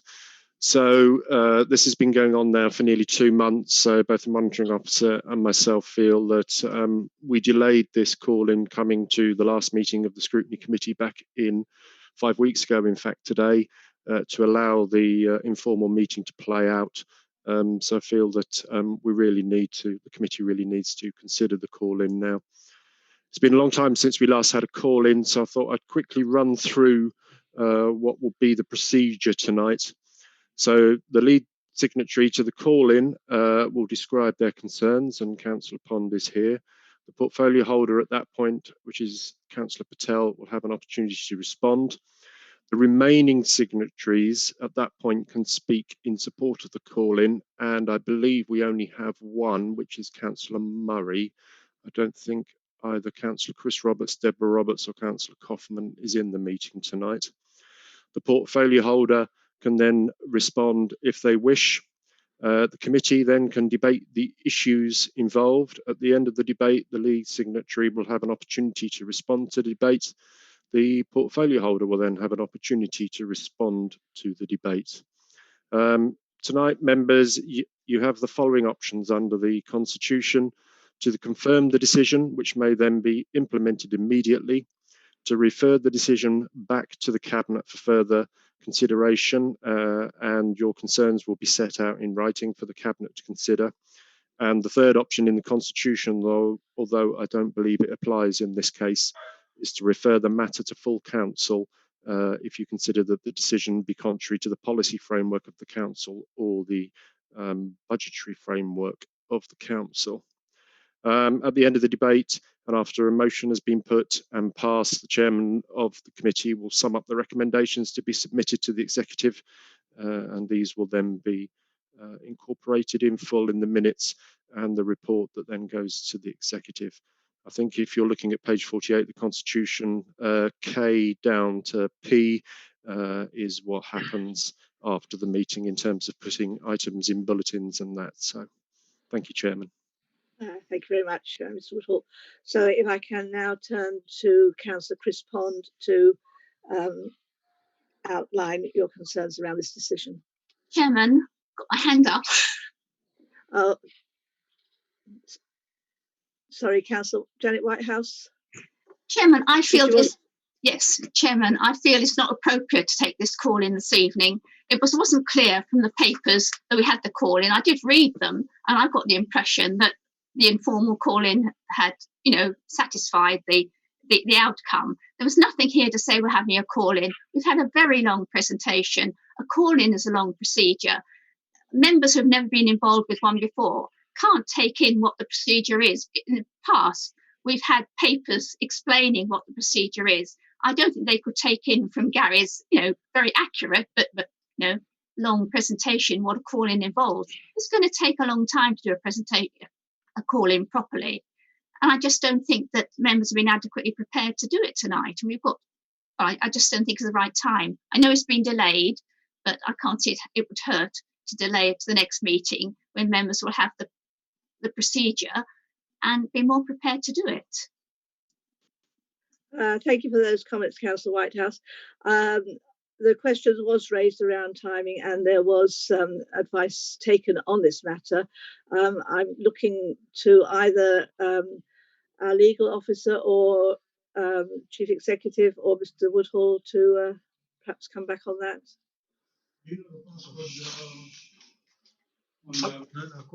Chairman, I would endorse that view because I feel that the agenda should have set out. When I've ever experienced a call-in before, I have seen an agenda that sets out the actual procedure. I'm one of the people who was involved in the call-in, and I didn't realise that this was what was going to happen tonight. I didn't pick that up from the agenda, so I don't feel that it's been properly due public notice has been given to the procedure at all, unless I've missed it in the paperwork. I didn't see a clear clarification of the procedure we were going to follow. And in the call-ins, and we haven't had one recently, I accept, but I've been around a long time, and in the call-ins we've had in the past, the actual procedure has formed part of the agenda. So I would endorse Councillor Whitehouse. And I'm not seeking to delay just for delay's sake. I would have thought none of the members of ONS here tonight, unless they had been told specifically by other members, knew that this procedure was going to be followed tonight. And therefore, I don't think personally it's in order to deal with it tonight. Chairman, Sorry, can I just go? Can I first of all try and get some advice from an officer on this? Hello, Chairman. It's perfectly open to the committee to decide that they wish to delay this decision. The only thing I would point out is that it was originally heard at Cabinet in September, so the college have already there's already been a 2-month delay, which could potentially open the council up to a challenge, because they may well say it's quite a straightforward question that they're asking for an amendment to covenants that have already been agreed by the council. But as I say, it is open to the committee to decide to delay. I would move, Chairman. Chairman, I did before. Sorry, sorry, I can't have more than one person speaking at a time, particularly in this sort of situation. I'm looking at the participants list of those who are wishing to speak at the moment. My first question, first of all, is there any other officer who feels that they have got anything that they want to input or can input on this to give guidance to members? Mr. Woodhall? Chairman, the committee can defer taking a decision on this. However, the next full meeting or scheduled meeting of the Overview and Scrutiny Committee is not until the 2nd of February. So I would suggest that officers look at a date sooner than that, and we'll hold a special meeting to consider this call-in. To be fair, we put the papers on the agenda when the agenda was published in case that the call-in was going to be heard, because we hadn't heard back to the college, and we didn't hear back from the college till after the agenda was published. So that may have caused the situation that we find ourselves in tonight. I can certainly knock up sort of like a short one-page guide to the process for members to read. Thank you very much for that. I don't want to, the way things are going, I've got several people who wish to speak. I don't want to see us getting into a debate on this particular issue at this point in time, but what I would take speakers on the point as to whether or not you feel it appropriate to hear it this evening or whether it should be adjourned to a special meeting. I've got Councillor Phillip, Councillor Murray, Councillor Janet Whitehouse, Councillor Wixley and Councillor Sunga, who all wish to speak. So Councillor, I'm conscious too that I will go to members of this committee first and then to Councillor John Phillip, unless he is speaking. Well, he's not speaking as the Cabinet portfolio holder for this area, so I will come to him after members of the committee. So Councillor Murray. On a point of order, you did call me before you were interrupted. At what point do you now wish to call me? I suspect, Councillor Pond, that as you're not a member of the committee, it is for the committee to have a discussion on whether to make a decision to adjourn this to another meeting or whether they wish to go ahead this evening with the debate. So I think at this point, I have to set you aside until we've finished the discussion on the point we now have in hand. So, Councillor Murray. Yes, thank you, Chairman. I wish to move that we do refer this to a future meeting of the committee, and I take on board what the officer said. It looks as if we're going to need a special meeting, and because we can't wait till the beginning of February or the second week of February. And the reason why I'm moving that is that I do not believe it was clear to members of ONS that this procedure was going to be followed tonight. I was one of the people who called it in, and I was not clear that that was what was going to happen tonight. And I understand the procedure because I've seen the procedure at work, and we've always had the procedure formed part of the agenda because there's a due process. It's in our constitution how we deal with call-ins, and I don't think it's been, and it's not a criticism, it's just a comment. I don't think it's been properly agended tonight, and it's an important issue in the town of Loughton and for the district, and I feel that we need to deal with it in due process and in the proper manner. So I would move, please, that we deal with it at the next appropriate meeting. Thank you, Chairman. Thank you for that. So I have that as a proposition. At this point, do I have a seconder to that proposition? Councillor Janet Whitehouse, Chairman, is indicating. Thank you very much. Yes, Chairman, I'd like to second that. And Councillor Whitehouse, you were the next person on the list to indicate to speak. So would you like now to? I just want to speak to either propose that we defer to a special meeting or to second it. As Councillor Murray's proposed it, I'm very happy to second it. Thank you very much. And Councillor Wixley. Yes, thank you very much. Yes, I certainly endorse what Councillor Murray has put forward and has been seconded by Councillor Janet Whitehouse. I was confused by this because I thought it was just going to be a report to bring us up to date with the current situation, and that there were going to be ongoing talks between Councillor Pond and Councillor Patel.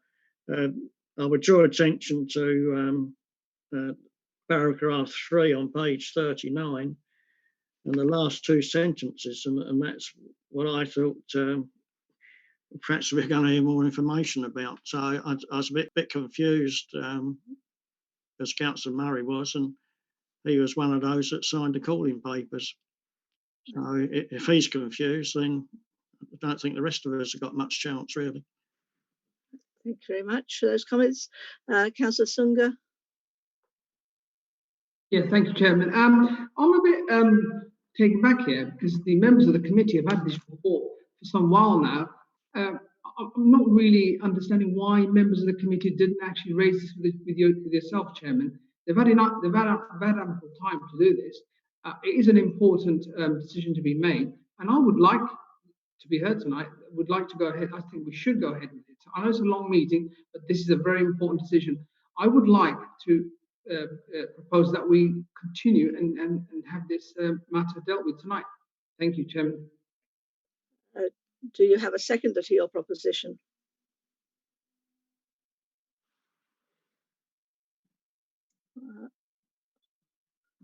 I'm not getting any seconder. Mr. Woodhall, you've got anybody? Councillor Lee has a hand up, Chairman. Councillor Lee, you wish to second that proposition?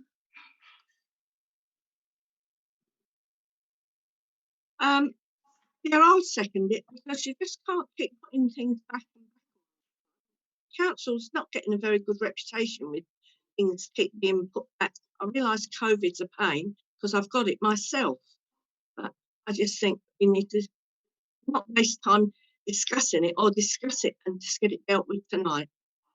So I'll second it. Councillor Darshan, sorry, Councillor Sunga, unless you're withdrawing your proposal, I have other people who wish to speak. Chairman, can I just say we could be spending this time debating the actual the item, so I would like to propose we move forward and if need be, take it to the vote for the item to be heard tonight. Thank you for that. I have got two other people who wish to speak. I am conscious that we've now got two propositions. I don't know whether the other speakers are waiting to speak to the first proposition or to the second proposition. Mr. Woodhall, would you please advise on how we go forward on this when we now have two proposals before us? Chairman, I think they are diametrically opposed. So whichever motion we take, if it loses, we're then doing the other one. So if we take the motion to defer the call-in and that is lost, then we are considering the call-in. So on that basis, I've got two cabinet members, one of which is the leader of council, who wish to speak. If they have comments that are going to support or one or other of those proposals, then I will ask them if they wish to put anything into the conversation. If not, I will go to the vote. Councillor Phillip? Yes, thank you, Chairman. I'm surprised that people are saying they didn't understand the process. There's a very clear reference in the agenda on page 3 to the appropriate Article 6 in the Constitution, which calls out very clearly the approach that needs to be taken for a call-in. I was not part of the people calling it in or the called-in portfolio holder. I read the agenda. I was quite clear what was happening. I'm surprised that people didn't read their agenda properly. Right, thank you for that comment. Councillor Whitbread, sorry. Thank you, Chairman. Chairman, Councillor Phillips has just made a really good point, and I have to say I support Councillor Sunga in that if members were really concerned about this item this evening, they should have been in touch with you before, Chairman. That members of this committee fully understand the call-in process, and we should consider this evening. Thank you for your comments.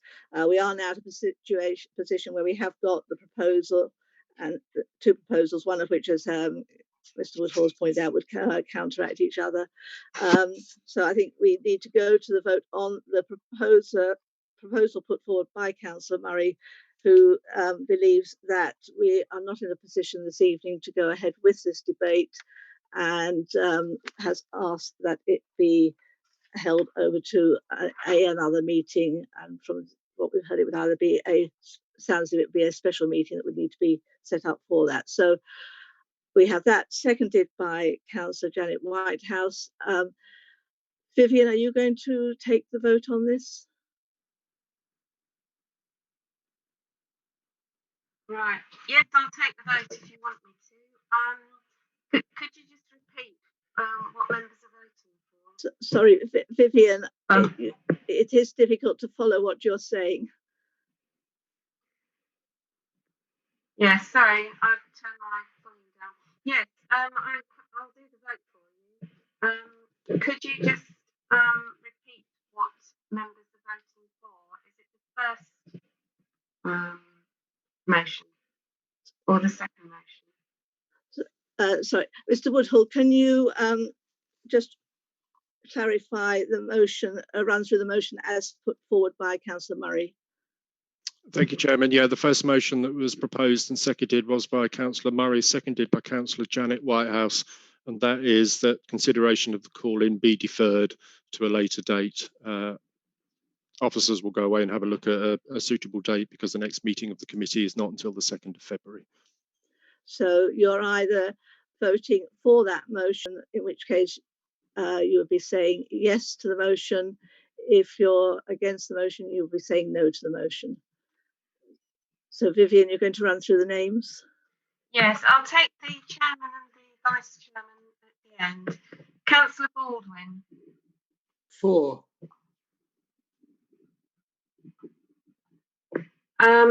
Councillor Bolton. Against.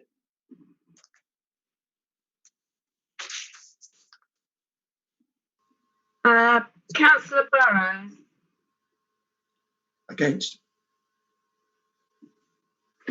Councillor Durrell. Against. Councillor Hadley. Councillor Hadley, against. Councillor Heather. Against. Councillor Lee.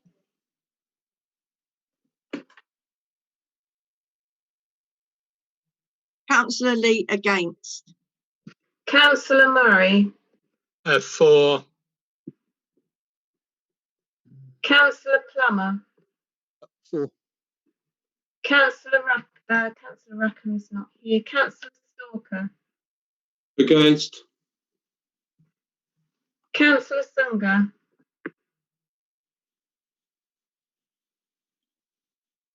Councillor Sunga. Against. Councillor Whitehouse. For. Councillor Wixley. For. Councillor Bob Jennings. I'll abstain. Councillor Startin. I will also abstain. So there are 5 for the motion to defer, 8 against the motion to defer, and 2 abstentions. So the motion is lost. Yes. Okay, Chairman, I don't take this lightly, but I feel so strongly the due process isn't being followed that I'm going to leave the meeting. I don't wish to be party to this. Thank you for that, Councillor Murray. I'm sorry that you feel that you do need to make that decision. So now we move back to the order of procedure which was outlined by Mr. Woodhull. I will just run through it again, or perhaps I'll ask Mr. Woodhull to run it through again because I may not have got it absolutely correctly as I wrote it down as he was saying it. Mr. Woodhull. Thank you, Chairman. Yes, so we will begin with the lead signatory to the call-in, Councillor Pond, describing his concerns. The portfolio holder, Councillor Patel, will then have the opportunity to respond. The remaining signatories can then speak in support of the call-in, but I don't believe we have any now. But if we do, the portfolio holder could then respond. The committee will then debate the issues involved. At the end of the debate, the lead signatory will then have an opportunity to respond to the debate. Following that, the portfolio holder will then have an opportunity to respond to the debate. There will be a motion. When the motion is carried, the options the committee have is to confirm the decision as the Cabinet originally decided, to refer the decision back to Cabinet for further consideration, and it will set out in writing the nature of its concerns, or to refer the matter to full council in the event that the committee considers the decision is contrary to either the policy or budgetary framework of the council. After a decision has been made, the chairman of the Overview and Scrutiny Committee will sum up the recommendations to be submitted to the executive, and these shall be incorporated in full in the minutes and the report if one does go back to the executive. Thank you very much for that. So if I can now ask Councillor Pond to describe his concerns regarding this matter. Yes, Chairman. Well, I'm rather sorry about that procedural shenanigans because I think at the end of the informal meeting, we were very close to achieving agreement. And although there were several things mentioned in the call-in documentation which is before you, Councillor Patel said he would deal with a few of the more minor items. What was left to discuss was the question of whether the covenants should be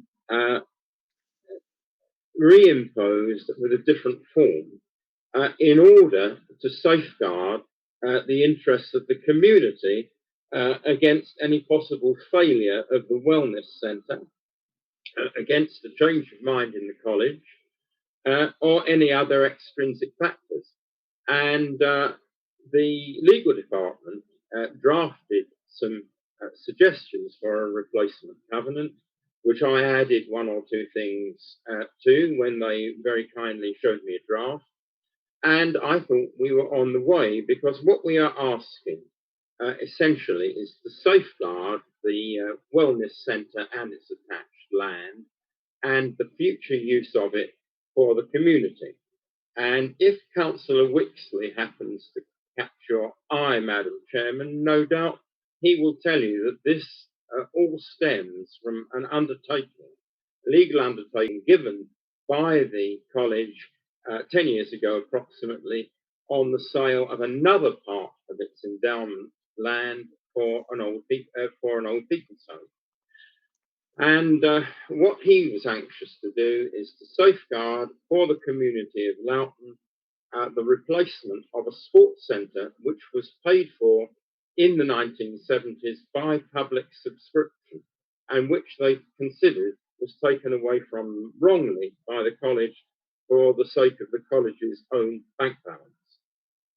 And therefore, the one issue which we were asked, which at the end of the informal meeting was left outstanding, was that there would be negotiations between the college and the officers in order to secure a replacement covenant which would assure CESA provisions for the sports centre, the right of public to access to it and its grounds, and the safeguarding of this important part of the community for the sake of the community, from whom its predecessor was taken, with the then leaders, Epping Forest District Council's leaders, assurance that the side letter, which David Wixley has a copy of and which he shows me every so often, would be carried out and carried out in perpetuity. So I think we are fairly close. The only dissent appears to come from the college. I'm not suggesting bad motives on their part, but they could well be setting up the wellness centre to fail. And then we would lose any lien over that land and over the provision of alternative sports centres. The imposition of a covenant is not necessarily a matter for negotiation. It is a matter for the owner of the land, or in this case, the owner of the covenant, the old covenant, whose variation is sought by the college to insist on. And I think Epping Forest District Council owes it to the people round and about in Loughton, and from whom their existing facility was arrogated by the college, to have continuity and an assurance of continuity for the foreseeable future. So my suggestion, Madam Chairman, would be for your committee to send this back to the Cabinet with a request to negotiate, or if negotiation fails, the settlement of a new covenant to protect the remaining land. And this is a matter in the end, I suppose, for the Lands Tribunal. And I know legal advice was taken from council about the refusal or possible refusal to acknowledge what has happened, but it has not been established that the question of replacement covenant has been put to council, and my understanding, and he'll correct me if I'm wrong, is that Councillor Patel was quite happy to go along that route. And in conclusion, Madam Chairman, I would just say that all the shenanigans you've had about delay, it was not the callers in who delayed this. We have replied very promptly to any requests for information of a further stage in the process. What has happened is that this was referred to the college, and their processes are so labyrinthine. There was at least a month's delay after the informal meeting. So I am convinced, Madam Chairman, that with a little more time and negotiations continuing, we could achieve a suitable settlement on this whole question. Thank you, Councillor Pond. Councillor Patel? Chairman, I've prepared a statement to read for this item, if you're happy for me to continue. Please go ahead. The Epping Forest College site was subject to restrictive covenants in favour of Epping Forest District Council in relation to the use of the property for education. These were agreed to be released in 2019. Legal documentation followed and the covenants were released. Part of the agreement included a provision whereby a wellness centre would be developed in addition to housing to benefit the local community. Removal of the covenants benefits the district by allowing the college to develop the wellness centre, while also assisting the developer in unlocking further housing provision in the district in accordance with the local plan. Council's opinion has previously been obtained on this issue. The advice was that if the council refused to release the covenants and the college applied to the upper tribunal, the council would lose the case and any compensation awarded would be small. In addition, the council will probably have costs awarded against it. The requirement to pay the other side's legal costs would also be on top of this, resulting in the council paying more than it received in compensation.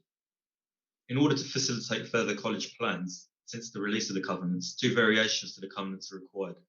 The first involves transfer of the land from the college to the residential developer to facilitate housing development. The second involves transfer of some development land from the residential developer back to the college and removal of the restriction that said land can only be used for residential purposes. This is to facilitate the college's proposed wellness centre, which has increased in size. There is no governance, legal or commercial reason for EFDC to oppose the variation of such covenants, and previous larger restrictions were agreed to be released in 2015 and 2019 by Cabinet, which has been legally documented. On 17th September 2020, following months of discussions with lawyers acting for Epping Forest College, a report recommending Epping Forest College is granted a variation to the covenants on the land, further to previous removal of restrictive covenants in order to facilitate the college's plans for the sites was approved by Cabinet. The decision was called in by some members on 23rd of September, and an informal meeting to discuss the reasons for the call-in was held on 7th of October, with members and officers present. Of the 8 concerns raised, 6 were resolved at the meeting, and 2, namely the restriction on the use of the wellness centre for leisure only, not extended community use, and the requirement to have sight of the plans of the centre prior to any formal planning application, were requested from the college by the council's solicitor. Additionally, the legal documents sent to the college sought to allow the council to set the pricing structure and opening hours at the wellness centre and revert part of the site back to educational use, which has already been released in favour of residential housing. The college, via its solicitors, formally responded to these requests, stating that it cannot agree to them and that the variation is entered into on the same basis as the 2019 deed. In order to move forward, the matter is being discussed here tonight to determine the validity of the call-in, given the covenants have already been approved by Cabinet and subsequently released by a legal deed of variation in 2019. Should the committee decide that this call-in is valid, the council faces the prospect that its decision will be challenged by the college and the prospect of the case being heard by the upper tribunal, which council has advised very much favours the applicant. Should the opposite be decided, the matter could be heard at the next meeting of the Cabinet, and the previous Cabinet decision of 17th September could be upheld. Chairman, in closing, I would state that we did have the informal meeting. We did discuss a number of the points that Councillor Pond had raised. As stated, we did whittle this down to 2, which were then taken forward by Council's solicitors. We have tried to appease the concerns that were raised by Councillor Pond and other councillors. The college did respond back to us stating their position, and we're here tonight really to decide whether we can now move forward with that. Thank you very much, Councillor Patel. So I now hand over to members for any further discussion. I've got Councillor Sunga's hand showing. I don't know whether that's current or whether that's from a previous. No, actually, Chairman, that was previous, but I did want to speak if I'm allowed to say something. Yes, go ahead. I haven't got Okay, any yeah, other can I just say that I think Councillor Patel's outlined explicitly and comprehensively his position about the decision making. It's been sought out, it's been taking proper legal advice. I think I have to agree with Councillor Patel on this one. I think we should maintain the position that the Cabinet has already made. The decision has been made, and it's been made with legal advice as well. So I think we should support that. Thank you. Thank you. Any other members of the Overview and Scrutiny Committee wish to? Councillor Dorrell. Thank you, Chairman. Yeah, I mean, I understand a lot of what is being said, but the thing I need clarifying is, right, if this land is handed back to New City College and they choose to do something other than develop the wellness centre, do we have any recourse at all? Or can they pretty much do whatever they like with that land? I think that's a question that needs to be answered by an officer. Chairman, can I answer that question? Yes, of course. Right. So in 2019, the council entered into a deed of release with the college, and in that deed of release, it was stipulated that the use of the land had to be for residential and a wellness centre. So it's not open to the college to decide to do other than that without coming back to the council. So they have to develop the land for residential use and the wellness centre. Okay, so the residential land has been taken care of in turn by the developer. Yes. Therefore, the wellness centre is still left in order to fulfil those conditions. That's right. Both of those have to be supplied, the housing and the wellness centre. Okay, thank you. All that the college is actually asking for is for a section of the land that was covenanted to be used for housing to be transferred back to the college so that they can use it for the wellness centre to expand so that the wellness centre will be larger than it was previously expected. That's all that's been asked for by the college. Thank you. Let's think of that. Councillor Wixley. Yeah, thank you, Chairman.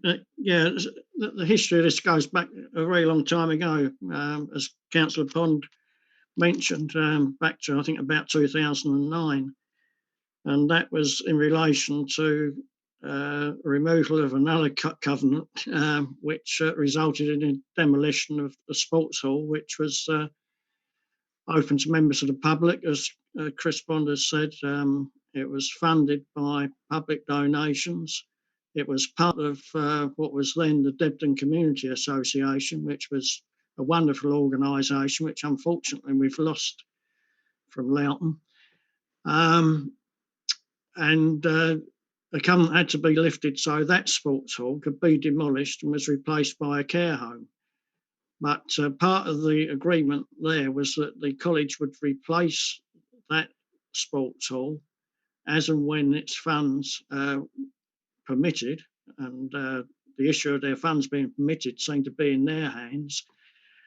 And we were advised at the time by Councillor Leslie Wagland, who was a barrister who dealt with property issues, that the best way to go forward would be a side letter from the college stating that they would abide by those conditions. And that was advice from an expert, because Leslie Wagland was and is an expert in that field. And that's what I would like to see the college comply with. So I'm slightly lost that they want to build what they call a wellness centre, which I believe is just another name for a sports centre, which would be similar to the one which was demolished and provide the same facilities. Obviously, it'd be a much more modern one. But I think the crucial thing is that members of the public do have access for it.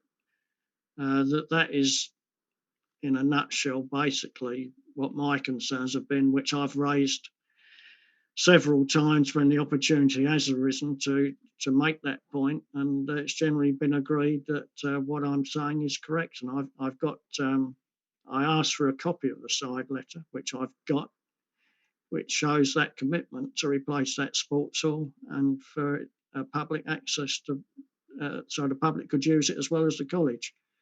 That's my main concern, that should happen. I would like an assurance that does. I've got an additional concern because the documents I've got actually show where the sports hall should be built, which is on the Lupton's Field. That sports or wellness centre would only take up a portion of that field. Half of it is earmarked from plans I've seen for housing. That still has a substantial part of it as currently in the plans which I've seen as being an open space. I would further like that open space to be protected as well. I don't know if that was part of the discussions between the call-in and the portfolio holder,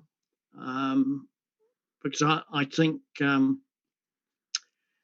I've lived in Loughton most of my life, and I can think of 3 sports playing fields which have disappeared under housing.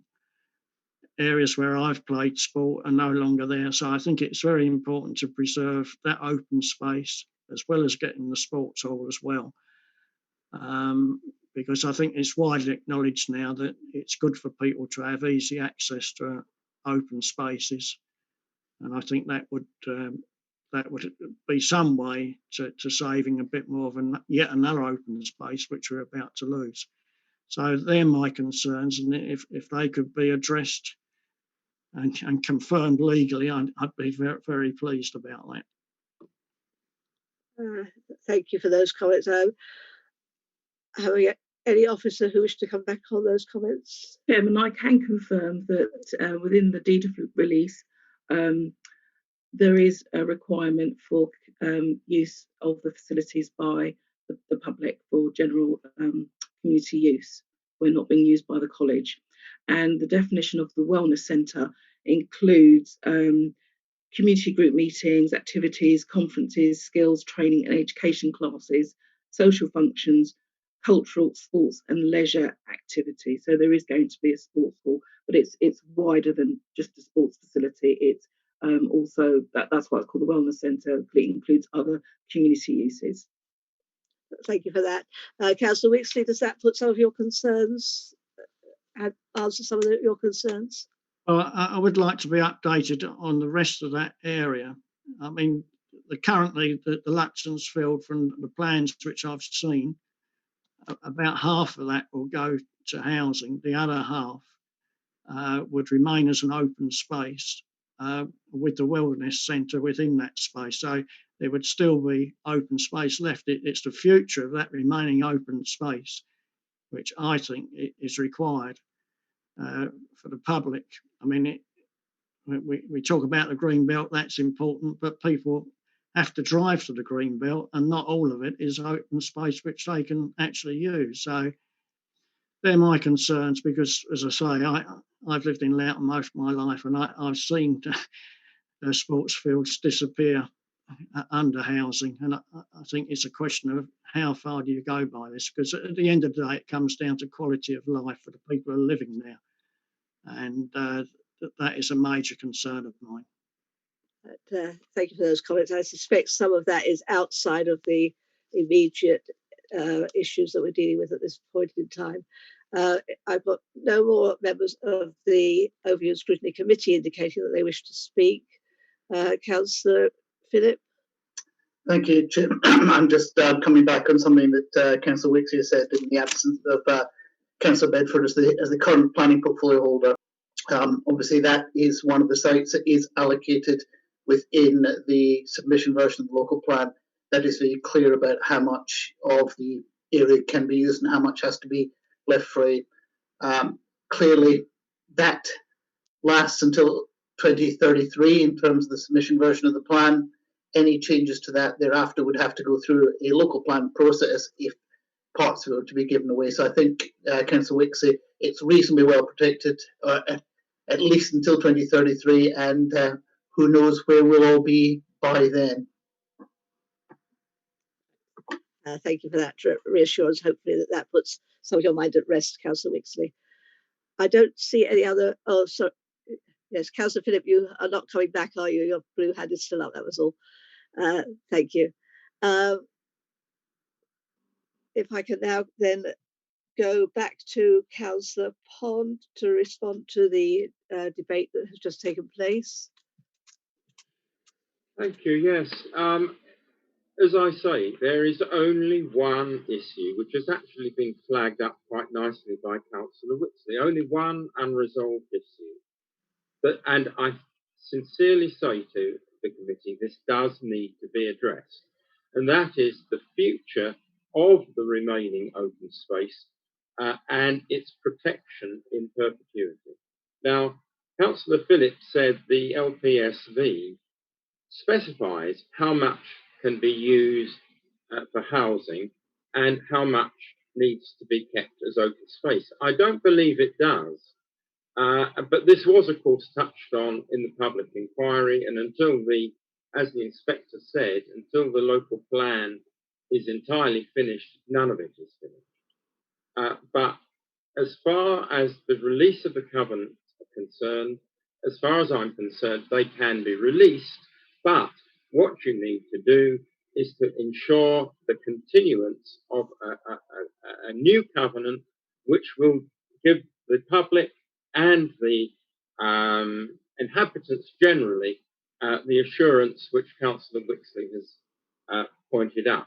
And that is surely just a matter for discussion between the lawyers of the two councils involving, of the two entities, the college and the council. And it is surely not beyond the wit of man or woman to devise a means whereby the college's aspiration to exchange the plots of land one for the other can be accommodated, but the legitimate requirements of the public to protect what is left can also be enshrined in legally watertight language. That's all I'm asking. That, I think, is the only issue which is outstanding at the moment. And that's why I say, if Councillor Patel would very kindly go back to the college to discuss that one issue, then I think there will be no disagreement. And having consulted my co-callers I'm sure we could withdraw the call in. But I think to force it through would be ill-advised, particularly because the future of open spaces, as Councillor Wixley says, is now a matter of crucial national importance. So for those reasons, I ask members of the committee to send it back to the Cabinet for some further discussion. It needn't engender an enormous delay, perhaps only a few weeks. But by doing so, you will protect the future of that land when the college ceases to exist or decides it doesn't want to run a wellness centre, or any other circumstance which at the moment we cannot envisage. Thank you, Councillor Pond. Councillor Patel? Chairman, I do take on board the comments that Councillor Pond has made. we still have a couple of weeks before the next cabinet meeting. I am being assured that the local plan does call for it to be left as open space.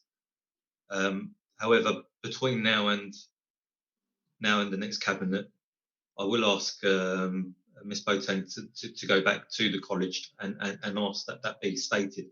But the legal position is, as has already been stated this evening, that that there is no governance, legal or commercial reason for us to oppose the variation of covenants.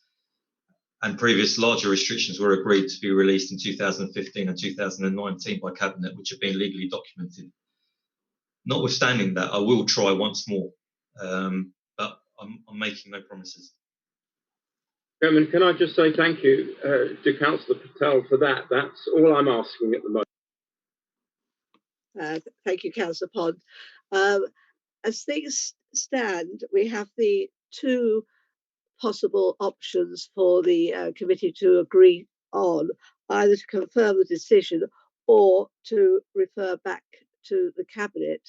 Having listened to the last comments from Councillor Patel, it is almost implying that it is an option in his mind that it should then go back to the Cabinet, giving it a bit more time to try and finalise the last few issues that stand. But I do think we still need to take a vote on that. I'm looking at Mr. Woodhull on that basis.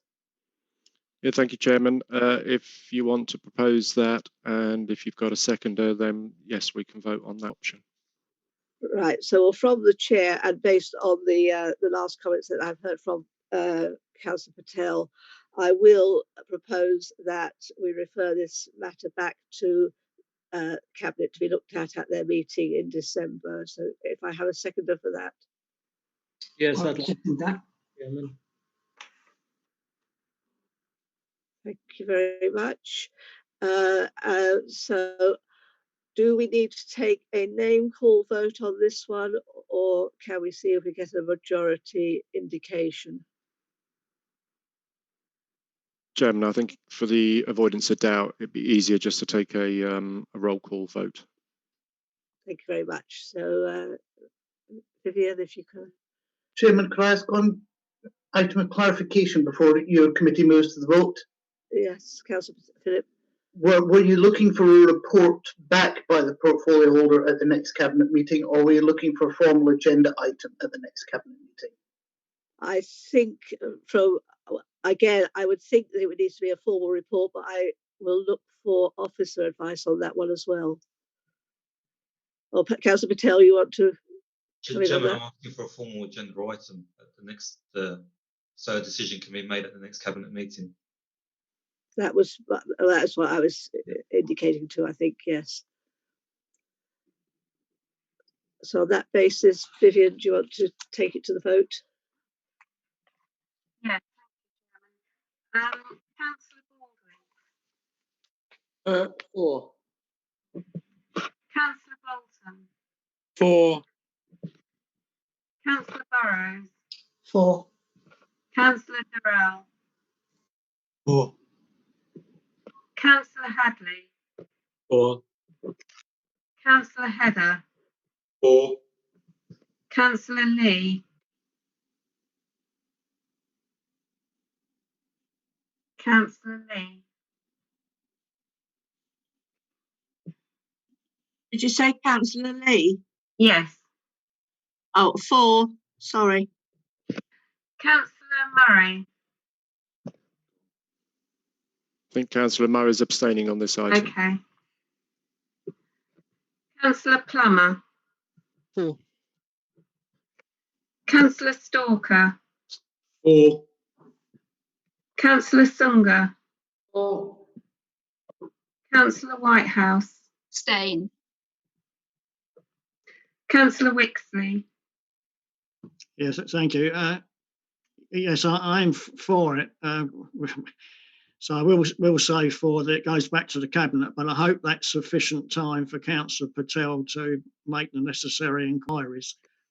Just as regards Councillor Murray, I think he has to be regarded as having left the meeting, because he's actually phoned me and asked me to phone him back so he can be readmitted now that we've dealt with this item. So I'm not sure that you can actually put it down as an extension, because as far as he's concerned, he's left the meeting, but he may wish to clarify that when he comes back. No, that's fine. We'll just leave him out of the vote if you want. Yeah. Is that all right, Chairman? Because he left the meeting. He left the meeting. Well, he left the meeting for the discussion. I see he's back in the meeting now, but as somebody who did not take part in the meeting, then his vote should not be counted. Okay. Councillor Bob Jennings. 4. And Councillor Sartin. 4. That's carried then with 13-4 with 1 abstention. So that proposal that the matter be returned to Cabinet is agreed. So thank you for your participation in that item on the agenda. Point of order, Madam Chairman. If Councillor Patel would care to phone me or arrange a Zoom meeting, I'm sure we can sort this one out. Thank you very much, and I'm sure Councillor Patel will take you up on that. Councillor Patel? Yes, Chairman, but I will state, as I said, we will give this one more try. However, the college have made the position known to us, and at the next cabinet meeting, I'm hoping the decision made will then be agreed, and we can move forward from this. Thank you very much. As was anticipated, this has taken a bit of time out of our agenda time this evening. We've got several items still to come. I will move on to item 9 on the agenda, which is key decisions. This is an item which was actually held over from the last meeting, again because we were pressed for time, but you have before you on page 43 of the agenda the report and items regarding key decisions, which Louise Wade is going to just take us through the paperwork. Thank you very much, Louise. Thank you, Chair, and good evening, members. This report was due to be presented on the 15th of October, and a decision was made at the time to defer this agenda item. So I'd just like to highlight that this report was as at the 30th of September. Some of the members of this meeting would have attended the Stronger Council meeting on the 12th of October, where this report was also presented. There is quite a detailed report here, so I'd just like to point out the key points here. Firstly, that it's just detailing the new internal governance structure, which is strengthening the performance monitoring and decision making internally for the successful delivery of our projects.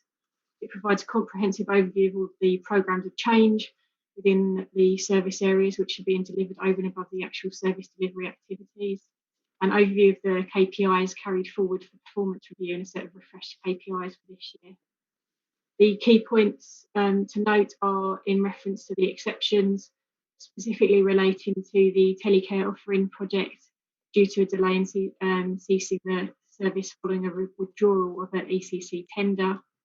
Secondly, ICT restructure, that was due to the delay in the completion of the restructure. And then lastly, the local plan, which is as a result of the delay in the review of the main modifications as a result of the inspector's limited capacity.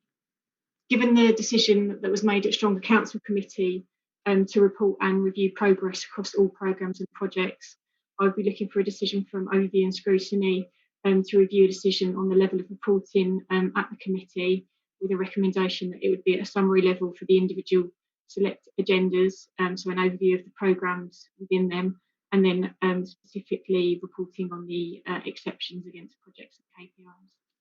Thank you. Thank you very much, Louise. Members, any comments on the report or any questions on the report? Councillor Wixley. Yeah, thank you, Chairman. I've just got one question, which relates to page 63, which is a town centre development. At the top of the page, the second paragraph down, it says a feasibility study which sets out opportunities and remedies for barriers in relation to the high streets in Waltham Abbey, Ongar, Loughton, Buckinghamshire and Epping. I just wondered what was meant by barriers in this context. This, I think, was... Sorry, Chair. Sorry, Louise, yes, go ahead. This was specifically in relation, I believe, to potential economic growth within the area and potential opportunities for further opportunities around the regeneration specifically. Yeah, if I can just come back, Chairman. Yeah. I wonder if you could be more specific about what you see as the barriers at present. Is Nick Dorr? I'm trying to have a look across all of the Nick. Yeah, Nick. Yeah. And if you want to step in. There are no specific barriers at this moment in time. It is just that obviously as part of the High Street reviews that are happening post the work on making the High Street safe, different issues are being identified for each of the towns.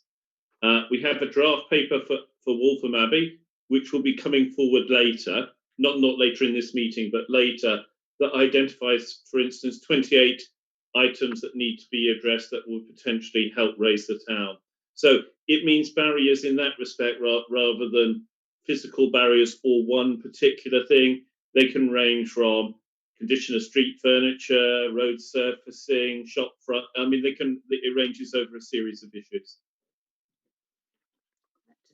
Thank you for that. Does that help, Councillor Wixley? Well, I think it does. I just wondered, obviously, have been a Loughton councillor, I just wondered what the particular barriers were in Loughton, but I think Nick's response seems to cover a multitude of things, so probably some of those things insist we're in Loughton, but it would be to know specifically in each of the areas mentioned what the particular barriers are. Perhaps that's something that an officer can follow up with you at another outside of the meeting. I see Nick is nodding his head on that one. Yes, I will do that, Chair. Yeah. Thank you very much. Councillor Janet Whitehouse. Thank you, Chairman. Just 3 short points, really.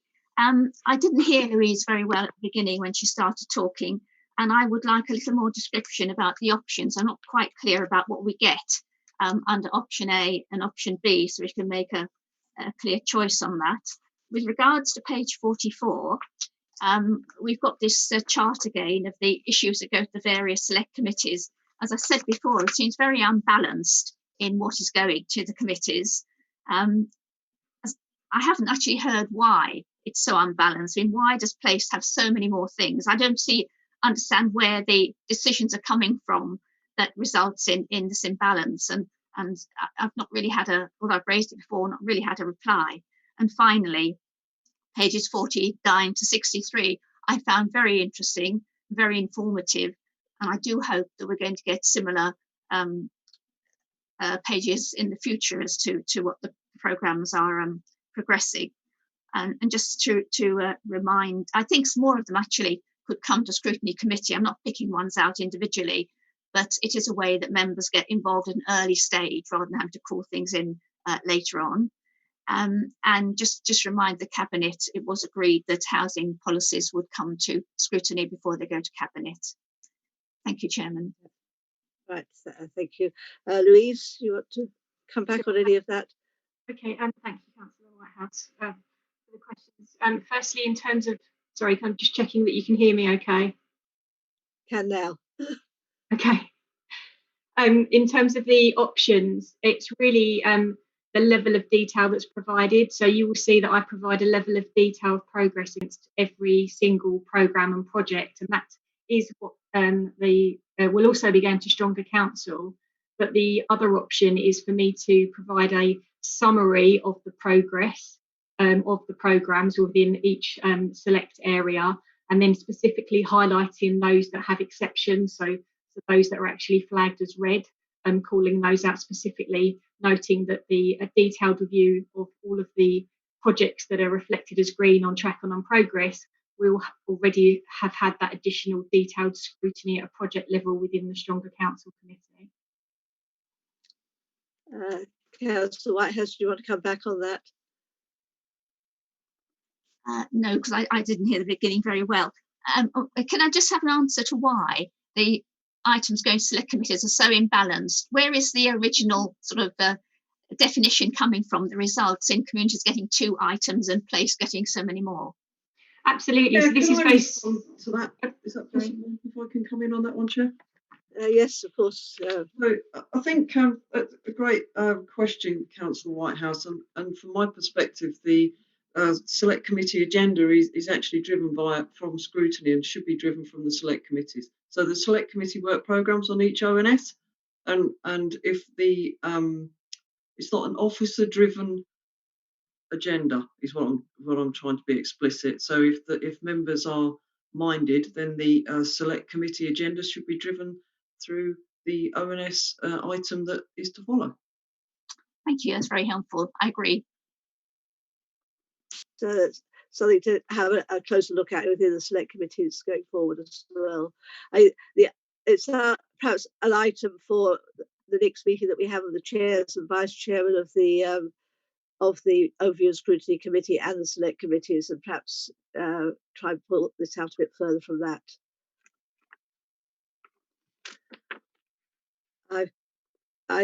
Councillor Whitehouse, your hand is still up. I presume, have you anything else you wanted to add, or?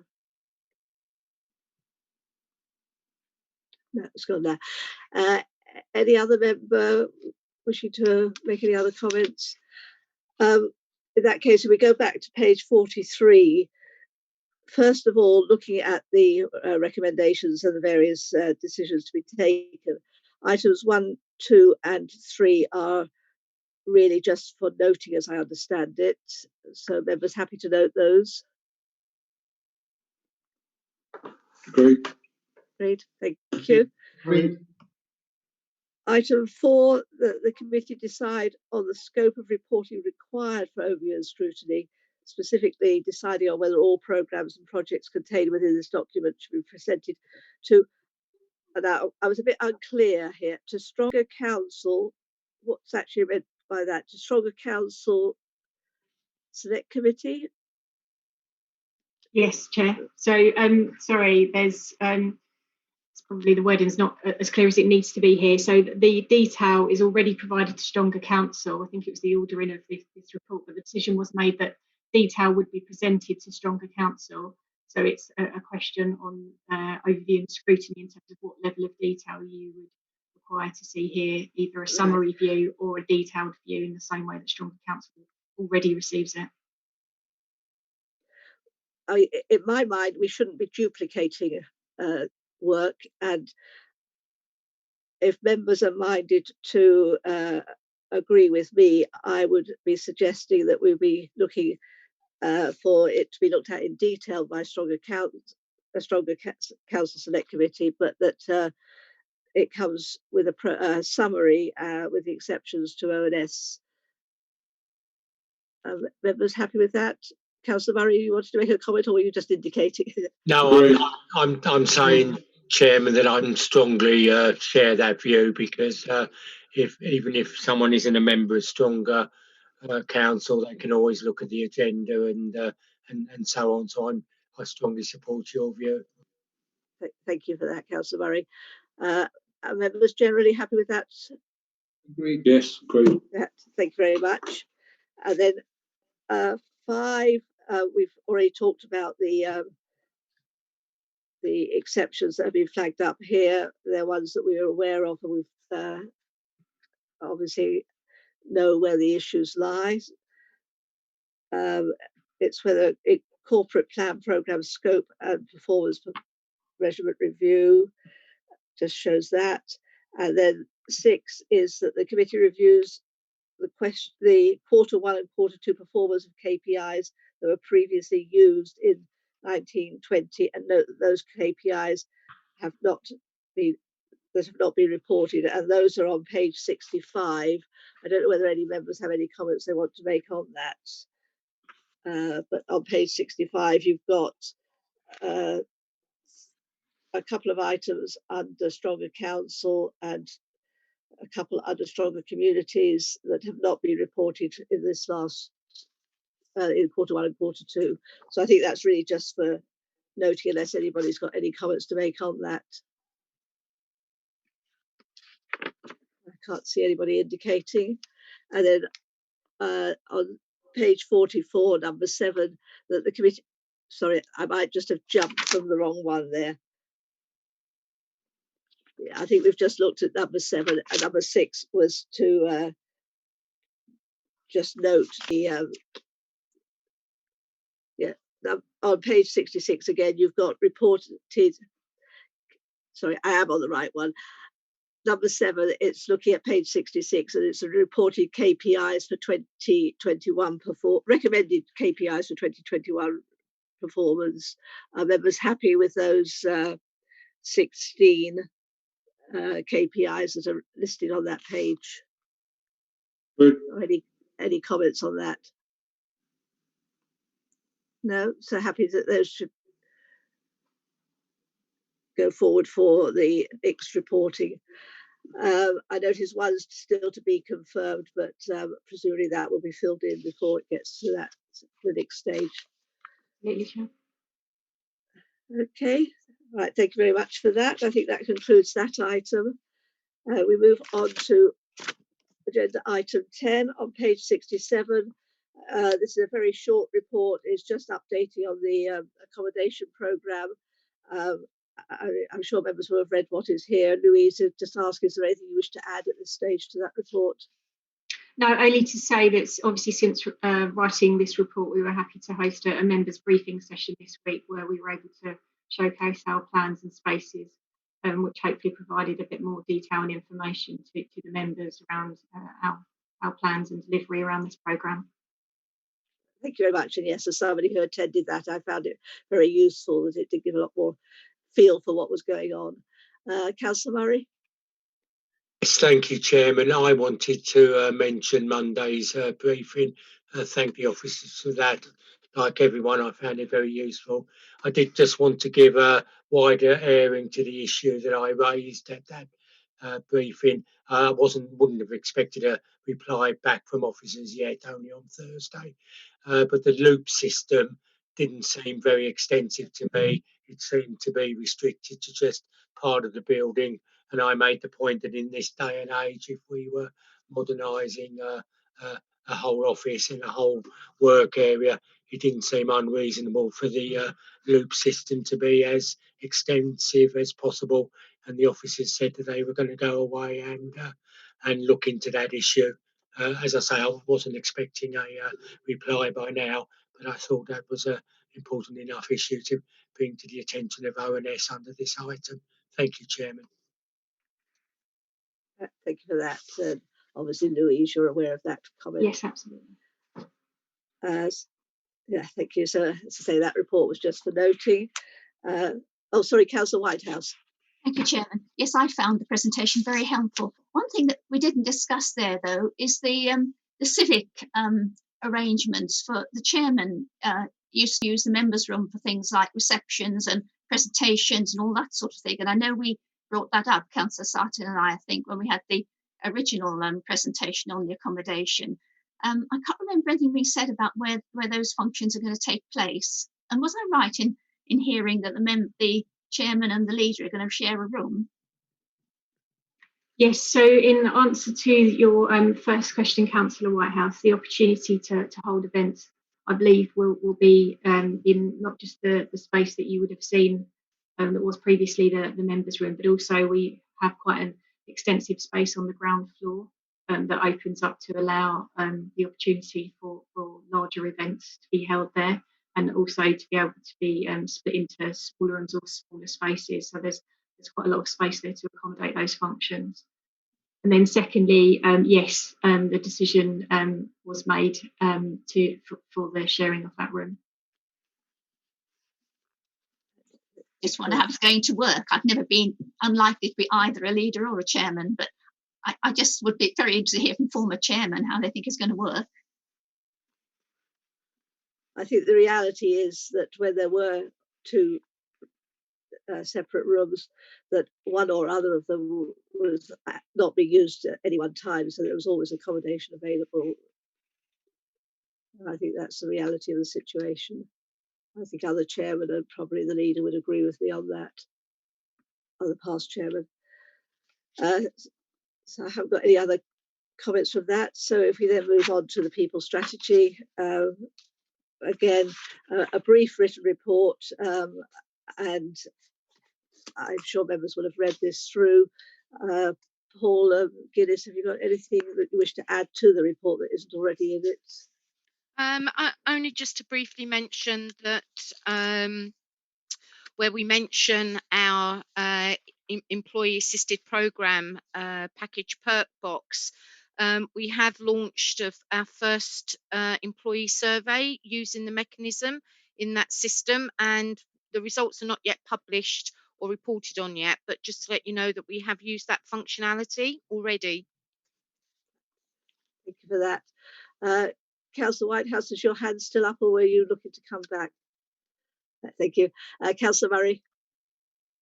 Thank you, Chairman. The officer has kind of pre-guessed my question. I was very interested when I read that last paragraph at the bottom of page 69, because we have something similar at work. Is it the intention to circulate, obviously not names or anything, but I would be very interested in seeing that report and what the uptake has been since it's been launched. Thank you. Yep. Certainly, Chairman, we can look to provide that information in the report for the next committee. Thank you very much for that. I don't think we've got anybody else wishing to speak, so thank you very much, Paula, for the report, and we'll look forward to hearing or seeing the outcome of the survey in one form or another. We now move on to item 12 on the agenda, which again is a yellow. It's the budget monitoring report, Q2. The only reason that this has come to us is because it wasn't able to go to the last Stronger Council committee. It wouldn't normally be coming to this committee. But if I could ask Mr. Hartgrove, I think, are you going to speak to this report, or is it going to be Councillor Phillip? It's Mr. Hartgrove, yes, thank you. Thank you, Chair, and good evening, members. Item 12 on the agenda then, the Q2 Budget Monitoring Report 2021, which is contained in your supplementary report pack on pages 15 to 24. The report sets out the forecast financial outturn for 2021 as at the end of September 2020. The Council's General Fund revenue account is covered, as well as both the General Fund and Housing Revenue Account capital programmes. The detailed revenue forecast for the Housing Revenue Account, or HRA as it's usually called, is currently under review and will be presented at the Q3 stage. The report itself then, it comes as no surprise, I guess, that just like councils up and down the country, that we're forecasting a substantial revenue overspend on our general fund of, in our case, 1.944 million, which is summarised on page 17 with further detail contained in Appendix A on page 22. The factor that dominates, of course, is the coronavirus pandemic and the impact of the restrictions, including lockdown. This has had a huge impact on the council's revenue streams, with the largest single pressure of £2.8 million relating to leisure facilities. Income from car parking has also been decimated, with a projected pressure of 1 million, as well as income from planning applications projected at 678,000.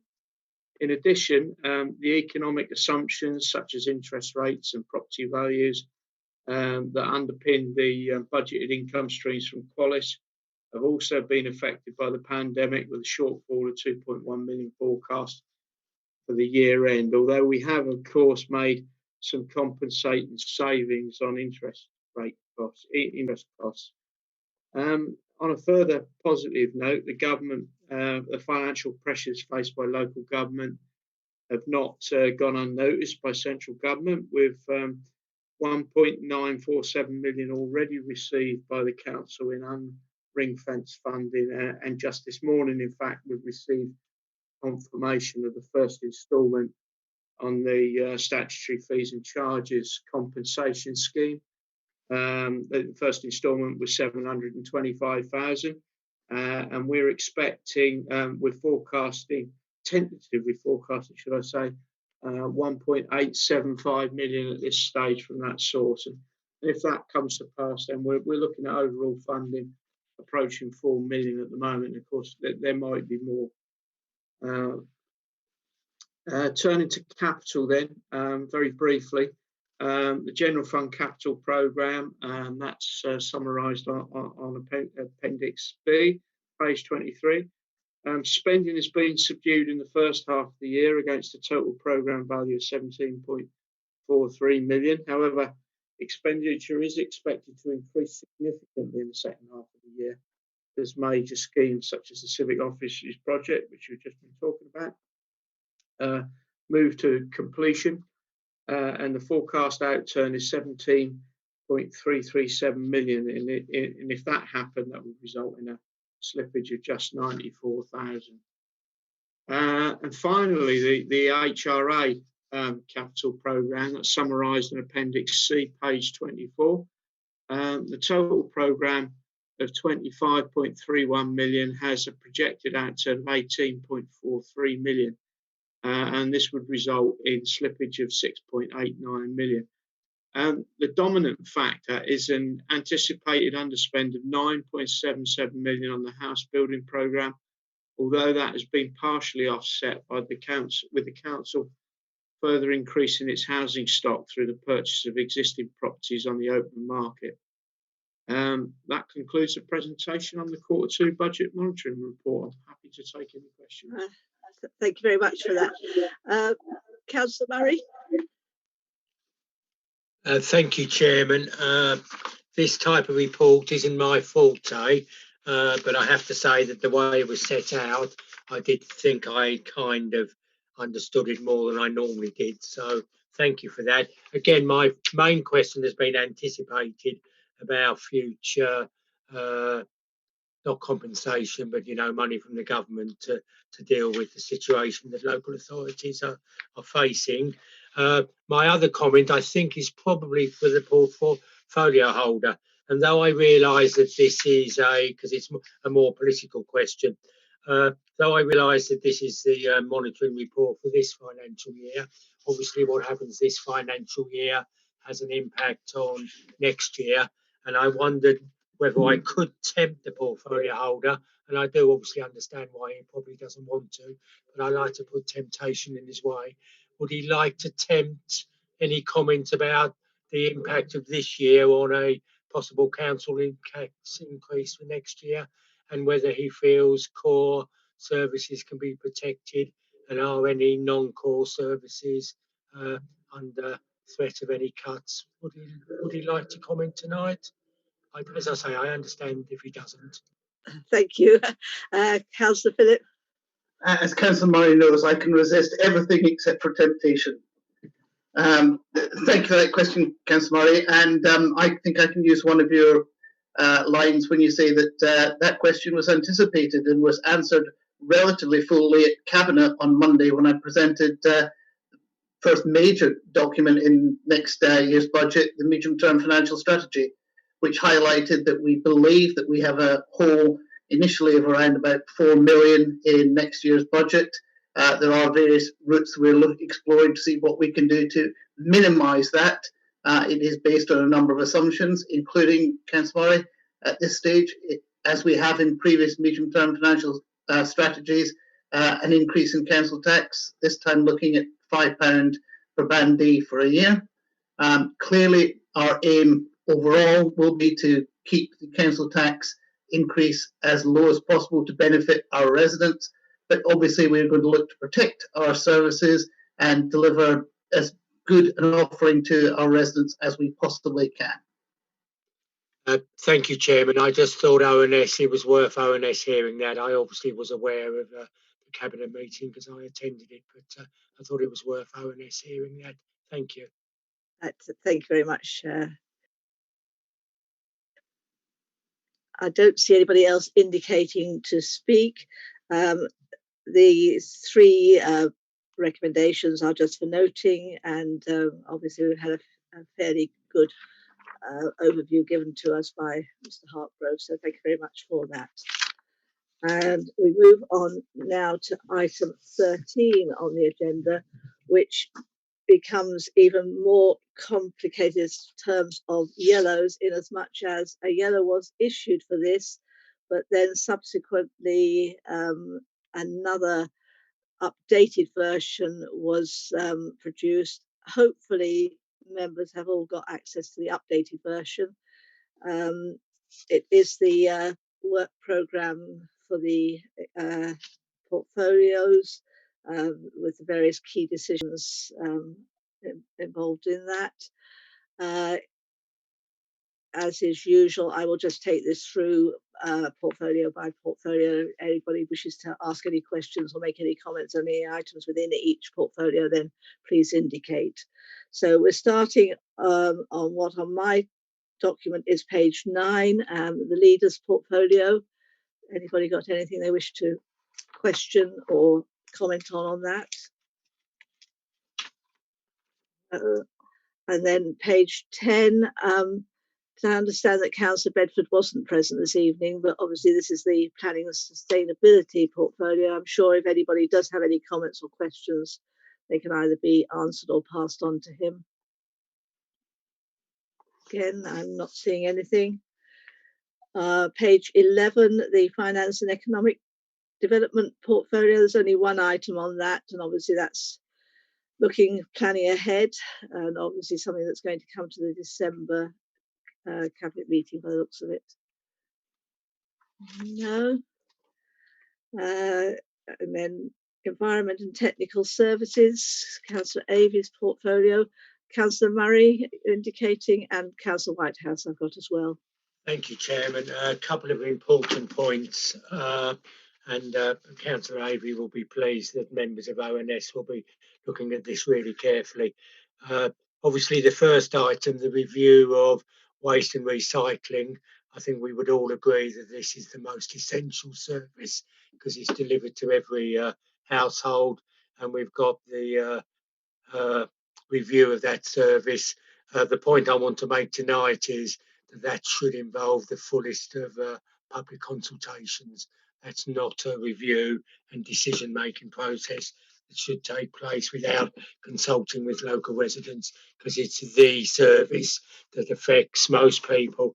And if we get it wrong, which I don't think we will, but we have in the past, and not this administration, I hasten to add, if we get it wrong, we get it very wrong, and we don't want to be in that position. I've experienced that once before, and we don't want to be there again. So we'll be watching that really carefully. And then if you can watch something even more carefully than very carefully, it's the bottom item on page 12, and that's the transfer of services to Qualis. And we've got listed there grounds maintenance, fleet operations service, Northfield airfield operation. And I dare say the list will get longer as the months go on. But can I just say that as one member, and I'm sure other members will as well, we will be looking really, really carefully at the business case for that, because I speak as I feel, and I can't help feeling that a little bit of ideology is driving it as well. Yes, it will be wrapped up in a business case because that's the politics of it, but I can't help feeling that there's a little bit of ideology from members, not from officers, from members that are driving the transfer of services to Qualis as well. So we'll look at it really carefully. Thank you, Chairman. Right, thank you, Councillor Murray. Councillor Avey, do you want to come back on those? I just wanted to prove I was still here, Chairman, as well, because I've been. I was eating my dinner at one point because I get fed up at eating my dinner at 9:30 at night. But so I was eating an okra curry. But there we go. On the last point first, I really would say that its business case is the most important. Absolutely not ideology. So I would have to be convinced as portfolio holder transfer of any services to Qualis. I can assure him on that. And I agree the waste contract is exceptionally important. And I'm sure you will get lots of details in the near future on what we are looking at with regards to that important contract. Thank you for that. Councillor Avey, Councillor Murray did make reference to whether or not there'd be any sort of form of public consultation on this. Is that something that's likely to take place, or will it depend on what sort of things are coming out of the review? I think it will depend on what's coming out of the review, and as you will be aware, that it's quite a complicated area. It involves recycling and everything else that's going on. Lots of government initiatives are changing the playing field as well. We just have to take it as it comes. If there is a chance for consultation with residents, then obviously we would take it. But I think let's see how we go. Thank you for that. Councillor Whitehouse, Janet Whitehouse. Chairman, I thought there was going to be another meeting of the Task and Finish panel on waste management before it went to sort of a final decision. What's the situation with that third wheelie bin that we were discussing? It was rather left in the air. Councillor Avey. Thank you for that question, Councillor Whitehouse. I'm actually not sure. I'll have to check with officers. I don't think we are scheduled to have another Task and Finish panel, but I will check about the wheelie bin. I think there's issues again with government recommendations on that as well, which complicates the picture somewhat. But can I get back to you on that? Chairman, yes, I think it does need checking. I thought as a member of the panel, we were to have this final meeting because things were left in the air that we were sort of coming back to, but I think we need to check and see what the programme was. I'll undertake to do that and get back to you. I certainly would agree with Councillor Whitehouse that was my memory too, that there would be some sort of bringing back together of the panel, because I think we're waiting for some things to come out from government as well as the fact that the review is coming up. Yes. It's just something not to get lost, I think, is the... Absolutely not. Thank you. I think that's all on page 12. Moving on to page 13, the housing and community areas. Councillor Holly Whitbread covers that. Have we got any questions? Councillor Whitehouse? Yes, the review of service charges, I just wondered if that was going to come to Scrutiny Committee. And if I go over the page, fees and charges always used to come to Scrutiny Committee, but I don't know if they are now. I just feel that these things should. I thought it was the point of this to say what we thought ought to come to scrutiny. Councillor Holly Whitbread. Thank you, Chairman. Obviously, it will be at Scrutiny's discretion whether they'd like to see items, but I will confirm with officers whether that was the intention. As stated at the last Cabinet meeting on Monday, we are clear that actually our new policies should go through scrutiny. Thank you, Chairman. Thank you very much. Councillor Murray. Thank you, Chairman. Sorry for speaking again, but there's just so much important stuff on this agenda, and we are looking at key decisions here, and it's our job to scrutinise and so on. So I don't really apologise. And from my experience, these are two important items I'm bringing to people's attention. 3rd of December, due to look at the recommendations following the review of service charges.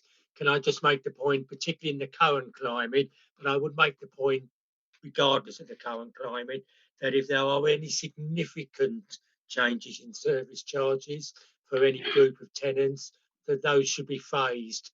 I really don't think that we've got tenants in a position to face large increases in service charges. So if it is felt by the Cabinet that service charges have to be significantly increased, then I personally think those increases should be phased over a number of years. I'm not even saying there should be increases.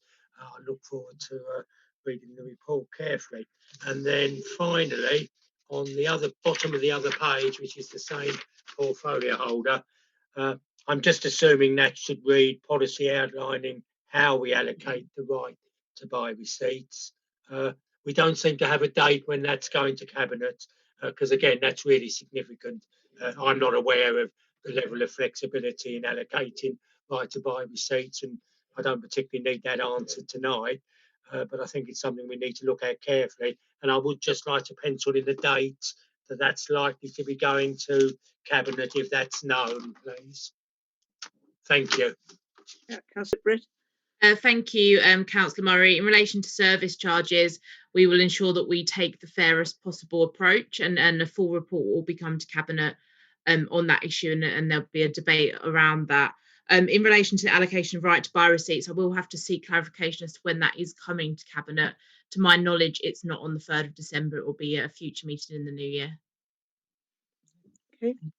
Councillor Murray, you wanted to come back? Yeah, I mean, perhaps it can be included in the minutes, or if the portfolio holder or an officer sends around an email, that will be fine. Thank you. Okay, thank you very much.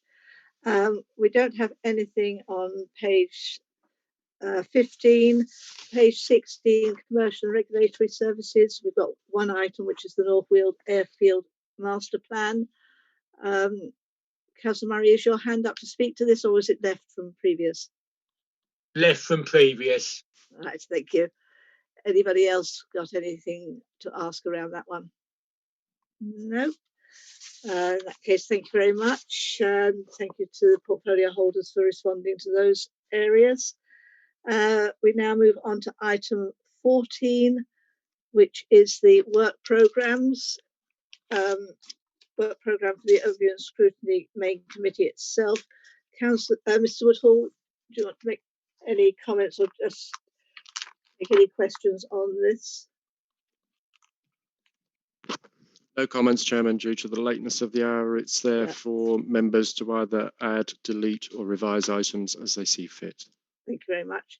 Any member want to make any comments, changes or thoughts on any of this? No, don't see any indication, so thank you very much for that. We then move on to the work programmes for the select committees.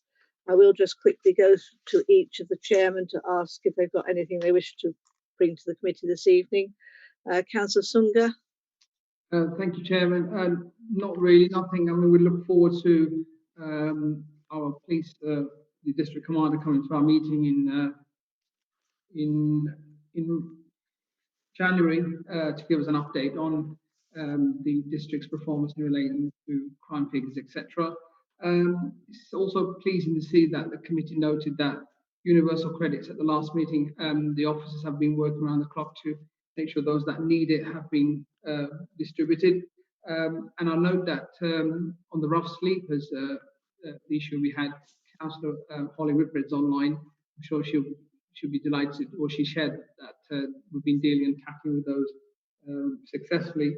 Something to note, I think, for the committee is that we're delighted that obviously the furloughing scheme has been extended, which is a bit of a respite, and also the ban on evictions also gives us a little bit more time in monitoring the homelessness aspect as well for our residents in the district. But other than that, it was good to see that we had a community project presentation from Loughton, just to demonstrate that our residents are coming together and working together during this very difficult time. But other than that, we look forward to reporting back after we've had our meeting in January. Thank you. Thank you very much. Councillor Whitehouse, you wanted to comment? Chairman, I would like to request that the museum, developers of the museum, are added to work programme. It was something in Louise's list of programmes, and because of some new and interesting work is going on there, the museum, I think, does come under communities. Councillor Sunga. Yeah, absolutely, Chairman. Happy to look into that. Yeah. Thank you. No other comments or questions? In that case, Councillor Bolton, the Stronger Council Select Committee. Yes, I don't think there's anything that hasn't been covered in this extensive agenda this evening. We can see that the accommodation strategy is going ahead. I hope not too fast, so we can keep up with what's happening and can have a little bit of control over it. And that we keep some finger on how it develops, particularly in the members' room. Obviously the thing we keep an eye on is the financial situation, which is completely unpredictable, but we report back through the system. Thank you. Thank you very much. Councillor Murray. Thank you, Madam Chairman. I've been accused already tonight of not reading the agenda carefully enough. I do my best. So if I've missed it, I do apologise. Would it be this select committee that would, if they wanted to scrutinise the business case for a transfer of a service to Qualis, would it be this select committee doing it? Could I have an officer input? What would be the most appropriate way for a scrutiny to scrutinise a business case for a transfer of service to Qualis? Because let's be very clear, once it's transferred forever, I would think, or certainly for the for a full long period. So I just wanted to know where the appropriate vehicle for scrutiny was if we wanted to scrutinise the business case, which I would argue we should be doing. Officer, give a response to that. Georgina, is that something, or Andrew, I think, has indicated he'll. Yeah, I think, Chair, it probably depends on which service was being transferred, and depending on which service, it would indicate as to which scrutiny or select committee it went through. That certainly sounds, if that makes sense. Councillor Murray, I think. That does make sense. So I don't know whether at some stage we need to formally decide that we want to do that as a ONS. I'm not sure that I just want to put it in front there tonight, but I certainly feel that the transfer of a service from EFDC to Qualis is of such significance, and as I've said, unlikely to be reversed, say, in a 10-year period. Can't see Qualis giving it back, even though we're the only shareholder.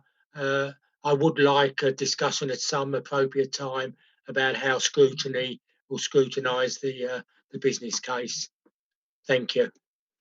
Thank you for flagging that up, Councillor Murray, and I think it will be taken away by officers and members to see where that best goes forward. Thank you. Councillor Bassett for Stronger Place.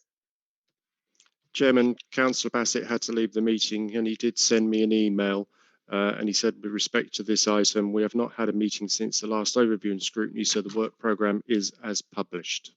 Right, thank you very much. I don't know whether any member wants to ask any questions around that particular select committee.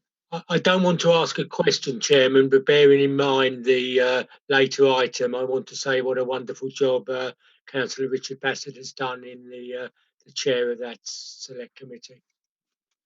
Thank you for that, and I'm sure that will be noted. Thank you. So that then brings us to item, if I can find my right page, item 16 on the agenda, which was the local high streets task and finish panel. Again, we have a yellow on that one. It's page 17 on the yellow, and Mr. Daw, I believe you're going to just make some comments around this. Yes, so very, very briefly, obviously, a group was established, start and finish group, to look at the high street approximately a year ago. The work of that group was suspended, obviously, as COVID-19 took hold around about February and March time. Obviously, subsequently, operationally, we have put our attention to both making the high street safer, which was our first objective, and more recently have devoted time and effort to looking at the economic recovery of the high streets, and particularly that not only from an economic focus, but also from a social and well-being focus as well. And details of those projects have been reported back, both to Cabinet and to a PAG, and other papers will be coming forward over the coming months for each of the town centres. So the question is simple. It is bearing in mind that there was an underlying issue that led to the start and finish groups, but several things have happened since they were established in terms of COVID-19, the degree and nature of the economic recovery, and the fact that some of the items are already going to a particular PAG group and also on to Cabinet. In essence, we just need to know what preference the committee has in terms of either reconvening the start and finish group, changing its remit, or effectively taking it down and using your general powers to scrutinise issues as and when they arise. Thank you very much for that. Councillor Wixley? Yeah, I'm really just seeking clarification of the members of that task and finish panel, because I've become slightly confused. I realise now that I probably misread the agenda, but there's reference to agreeing the membership, and then it says the committee meeting will be held on the 28th of January 2020. I misread that as 2021, so I wasn't quite sure where we were with the membership of this committee. I just want that can be clarified. The only person I can tell you is that it's chaired by Councillor Burrows. Perhaps Councillor Burrows can remind us as who's sitting on it. Are we talking task and finishing for waste or? Oh, sorry. Yeah, no, we're talking for local high streets. Chairman, I can confirm that it's Councillor Joe Sher-Bernier that is the chairman of the Task and Finish panel. Yeah. I cannot tell you off the top of my head who the membership is, because even though I was at the meeting in February, it was February. If you give me a few minutes, I can possibly look it up on the committee management system and let you know. Right. Thank you very much. I don't know that it's desperately important at this point in time. At the moment, we've got three possible ways forward with it, set out as 1, 2, and 3 on page 17. Either that the task and finish panel recommences as it has previously been set up, or that it be slightly changed in its terms of reference, but to recommence with a more of a focus on the situation that we're now in with post-COVID-19 town centre projects, or whether it should be just disbanded. Does anybody have any comments to make around either or any of those three recommendations or three possible ways forward? Councillor Janet Whitehouse. Thank you, Chairman. Yes, I'm a member of the panel, and I agree with Mr. Daw that things have changed since our last meeting, but I do think that we should meet again. I think it's up to the panel to see what has changed since the last meeting, and if we want to change our terms of reference. I don't think, ONS, has very few members from the Tusker panel on it, should be doing that. Mr. Daw has made the comparison with the COVID PAG, but that's not a meeting which publishes its minutes to other members. I think few of us are actually sure of what they've done with regard to high streets. They've obviously got a much wider remit, whereas the Task and Finish panel was just concentrating on high streets. So I would recommend that we meet at least once again to review what has changed and decide whether we feel that we should continue to meet. And then we could recommend to ONS how we feel we should go ahead. Thank you for those comments. Councillor Murray. Thank you, Chairman. I think I'm agreeing with Councillor Janet Whitehouse. I think we actually need something slightly between recommendation 1 and recommendation 2. Yes, the local high streets task and finish panel should recommence its activities, and that as an ONS committee, we would urge them to consider their terms of reference and mode of operation in view of the progress being made, as it says in recommendation 2. So we're not saying that they should change their terms of reference or their mode of operation in light of the post-COVID work, but what we're saying is we urge them to consider that issue when they recommence. So it's a kind of amalgam of 1 and 2, I think, is better. Right. So in fact, if we took out the word alter and put in, but re-look at their terms of reference. Councillor Plummer. Thank you, Madam Chairman. Yeah, I think it would be good if we did have another meeting. Obviously, things are very different to the way they were and the way things were intended. But yeah, it's an important committee, and I think we could do another meeting at some point relatively soon, just to take stock and decide what we're going to do. Yeah. All right. Thank you, Councillor Patel. Chairman, although it's the discretion of your committee to decide whether they want to reconvene this task and finish panel, I would suggest to avoid officer duplication and for them having to report back on work that is taking place in other areas. For example, my portfolio advisory group is also looking at the economic recovery of the district, and the high streets is front and foremost of that. At my last meeting, we had a report that came back from Mr. Dorr, where he was talking about some of the projects that they're looking to bring forward. So I feel, Chairman, that obviously with everything COVID, the work of the portfolio advisory group superseded the work that was being undertaken in the task and finish panel. Obviously, we've had a huge change landscape for our high streets since the task and finish panel was convened. But I'm keen to avoid duplication, and I feel that we as the portfolio advisory group, who are looking at the economic recovery work of the district, are better placed to now take this piece of work forward. Thank you for those comments, Councillor Patel. I'm afraid I'm going to disagree with you on those comments, in as much as has been pointed out by one of the previous speakers. The portfolio holder group is very much I don't like using the word closed group, but it is not a group that is open for scrutiny or to know what is going on within it in the same way as other committees on the council. And I do see value in continuing, or at least having at least one more meeting of the task and finish panel, just to open things up a bit further. And they are focused in one area, whereas, again, as already been pointed out, the portfolio holder group is looking at a much broader area of issues around the districts. I'm not sure whether other members of the committee would agree with me on those comments. Councillor Whitehouse. Chairman, my comments were similar to yours. I was going to draw a distinction between the role of a portfolio advisory group and the role of a task and finish scrutiny panel, where we can have evidence come. It's just totally different, the two forms of organisation. So I hope that members will agree to at least one more meeting of the task and finish panel. Councillor Plummer. Thank you. Yeah, just agreeing. We come at things from a different angle. We've got a different range of experience. I think we're important, basically, and I think our voice should be heard because it is a bit different to the portfolio holders. So, thank you. Councillor Chris Whitbread. Yeah, thank you, Chairman. Chairman, all members are important. I think that's the key thing to recognise.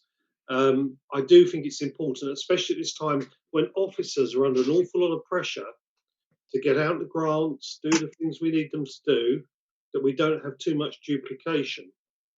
So whilst I accept your desire for a final meeting, I do think we need to find a way forward on this that doesn't require duplication of officer time.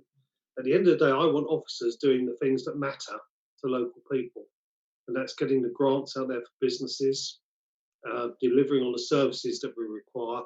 I don't want them tied up in bureaucracy for additional committee meetings that are unnecessary. And therefore, I would ask your committee just to bear with us slightly, probably postpone another meeting of your committee, because I think you have a relevance in the high streets and there's an important piece of work to be done, just not at the moment. I think at the moment we need to look at COVID recovery, and I think we need to give officers time to do their job because they are overworked at the moment. And my most important criteria is to make sure those grants get out there to our local businesses. And I don't want anything to get in the way of that recovery work. So I would just ask that, yes, we do come back to your task and finish panel. Yes, we do have another meeting of it. And yes, we do take that work forward. This isn't just the right time. The importance now is COVID recovery, coming through this horrible period, getting our reset button in place, and then is the time for a COVID task force panel, task and finish panel to look at our high streets. It's just not now. Any other comments from any other members? Yes, Chairman. Completely agree with the Chairman, actually, the Leader of Council. Doesn't go against what I said earlier, but probably now isn't the right time because of other demands. So on this occasion, and it happens fairly frequently now, I'm in total agreement with the Leader. Thank you for those comments. I think, despite the comments that I have just made too, I can fully understand that we are at a point in time where there is an awful lot of pressure being put on our officers. But equally, I do see the importance of the task and finish panel is not lost completely along the way. Councillor Janet Whitehouse.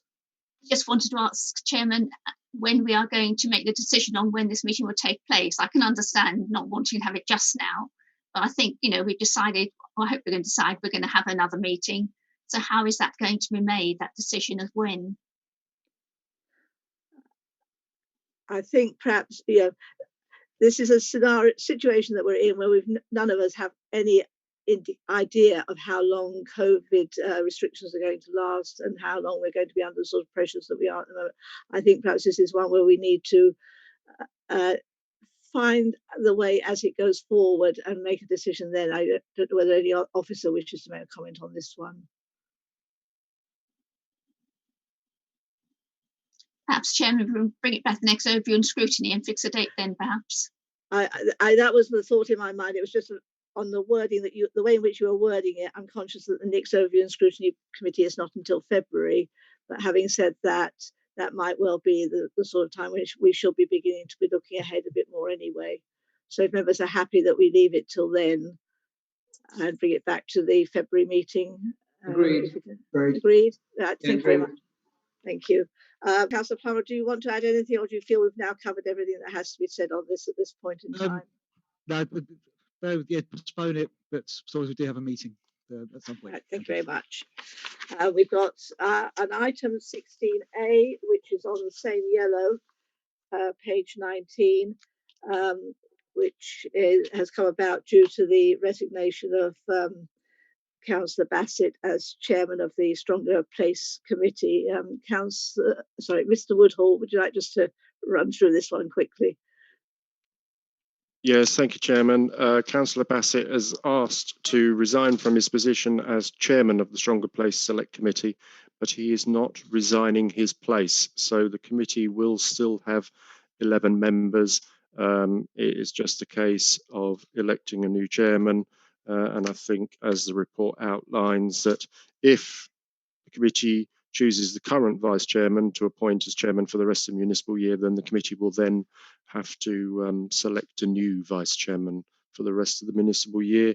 And I'd just like to point out that this afternoon we had a nomination from the LRA for Councillor Judy Jennings. Right, so if I can go formally for nominations. So do we have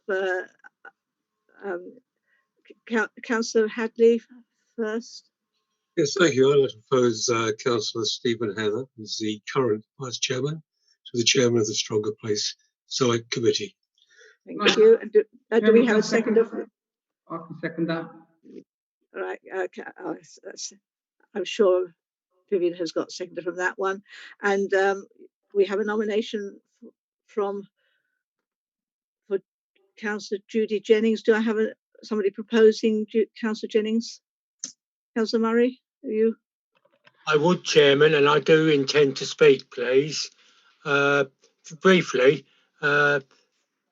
nothing about the other proposition, but the proposition of Councillor Judy Jennings, very widely experienced councillor, former mayor of Loughton. And the point I want to make, and I started the early part of the meeting with a strong disagreement. Most of the meeting I've been in agreement with everyone else.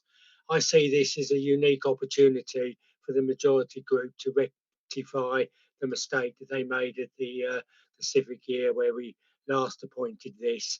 And I just think it's completely unacceptable, procedurally correct or in order, but just completely unacceptable that all the chairs and the vice chairs of our scrutiny panels come from the majority group that form the cabinet and the administration. And this is the opportunity, yet another opportunity has been given to members of ONS to rectify that great unfairness. And it is seen by the public that are aware of this do pick this up, and they do think that it's unreasonable that all the posts of the panels, chairs and vice chairs of the three scrutiny panels, are held by the majority group. So this is an opportunity to rectify that unacceptable and sorry state of affairs.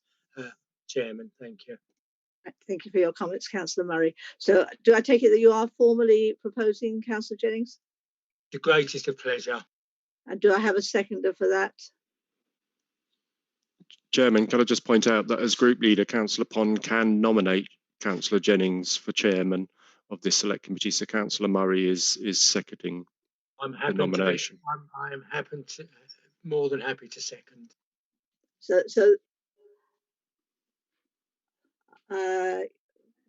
Sorry, I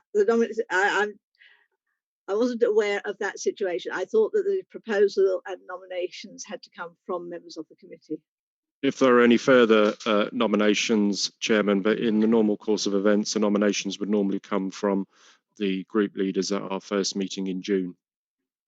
So in fact, we only need a right. We're not quite in that situation at the moment, but anyway, okay. So we've got a nomination of Councillor Stephen Heather and a nomination for Councillor Judy Jennings. So any other nominations? No. So in that case, we'll need to take that to the vote, Vivian. So if you can take us through a membership, and it'll be a case of stating your name and who you are voting for. Is that correct? Yes, that's fine. I'll take through the vote. So each councillor. Sorry, Vivian, we really can't hear you. Yes, that's fine. If each councillor could state who they're voting for when I read out their name, then I can take a note. Can't hear. Chairman, just to help, Vivian asked the members of the committee if they could state clearly the name of the councillor they're voting for when Vivian reads out their name, either Councillor Heather or Councillor Judy Jennings. Right, thank you. Councillor Baldwin.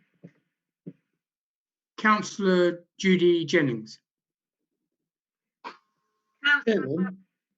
Chairman, excuse me, can I interrupt? I thought we were voting for, I obviously got the wrong end of the stick here, for Councillor Heather as chairman and for Councillor Judy Jennings as vice chairman. No, at this point in time, we're only voting for the chairman of the committee.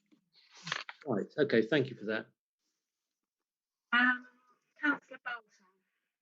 I think Councillor Bolton has just left the meeting. No, I haven't. Oh, sorry. I didn't hear the discussion because my reception disappeared. So I have to abstain because I didn't hear the debate. Councillor Burrows. Councillor Stephen Heather. Councillor Durrell. Councillor Heather. Councillor Hadley. Councillor Heather. Councillor Heather. Councillor Heather. Councillor Lee. Councillor Stephen Heather. Councillor Murray. Councillor Judy Jennings. Councillor Plummer. Councillor Judy Jennings. Councillor Stalker. Councillor Heather. Councillor Sunga. Happy to vote for Stephen Heather, Councillor Heather. Councillor Whitehouse. Councillor Judy Jennings. Councillor Wixley. Judy Jennings. Councillor Bob Jennings. Councillor Judy Jennings. And Councillor Sartin. Councillor Heather. So that is 8 for Councillor Heather, 6 for Councillor Jennings, and 1 abstention. Thank you. And on the basis that the current vice chairman has now been elected to the position of chairman, we now need to appoint a new vice chairman to that committee. So do I have nominations for that? Councillor Hadley? You're on mute. I'd propose Councillor Richard Morgan as Vice Chairman of the Stronger Place Select Committee. you very much. I'd like to second Councillor. Thank you, Councillor Burrows, seconding. And then any other nominations? No, Chairman, sorry. Who am I looking at? Sorry, Chairman, it's Gary here. Right. Councillor Pond has also nominated Councillor Judy Jennings for Vice Chairman if she was not successful in her nomination for Chairman. So we need a seconder for that, please. So, Councillor Murray? Yes, I'll second Councillor Judy Jennings for Vice Chairman. And I do just want to ask a question. And I might not get an answer, but I want to make my disquiet clear by asking this question. What is so unreasonable that the majority group will not give one of the chairs, or it looks as even one of the vice chairs, to a non-Conservative councillor? Is that because we're useless and have got nothing to offer, or we're not capable of chairing or even vice chairing? Why is the monopoly of wisdom and the monopoly of the ability to chair and vice chair held within one group? I think ONS deserves at least an explanation for it. I mean, okay, we know what's going to happen because it's happened, year in, year out, and it's just happened now and it's going to happen again. But I don't think it's unreasonable to ask for an explanation why they take such a absolutely hard line. All members of the cabinet, well, I understand that because that's the executive, but all 6 positions of the scrutiny panel, I don't think it's unreasonable to ask for an explanation. Whether I'm going to get one, I don't know, but it's not unreasonable to ask. Thank you for your question, Councillor Murray. I don't think that myself as a position as being Chairman of Overruled Scrutiny are in a position to answer that question this evening. And I don't see anybody else indicating that they're going to answer it, but I see that Councillor Whitbread, you were going to respond to that? Yeah, I will just come in quickly, Chairman. And first of all, I don't see as anyone as not capable of chairing or vice chairing any of our committees, and all councillors are worthy of their position. So I don't take that view at all.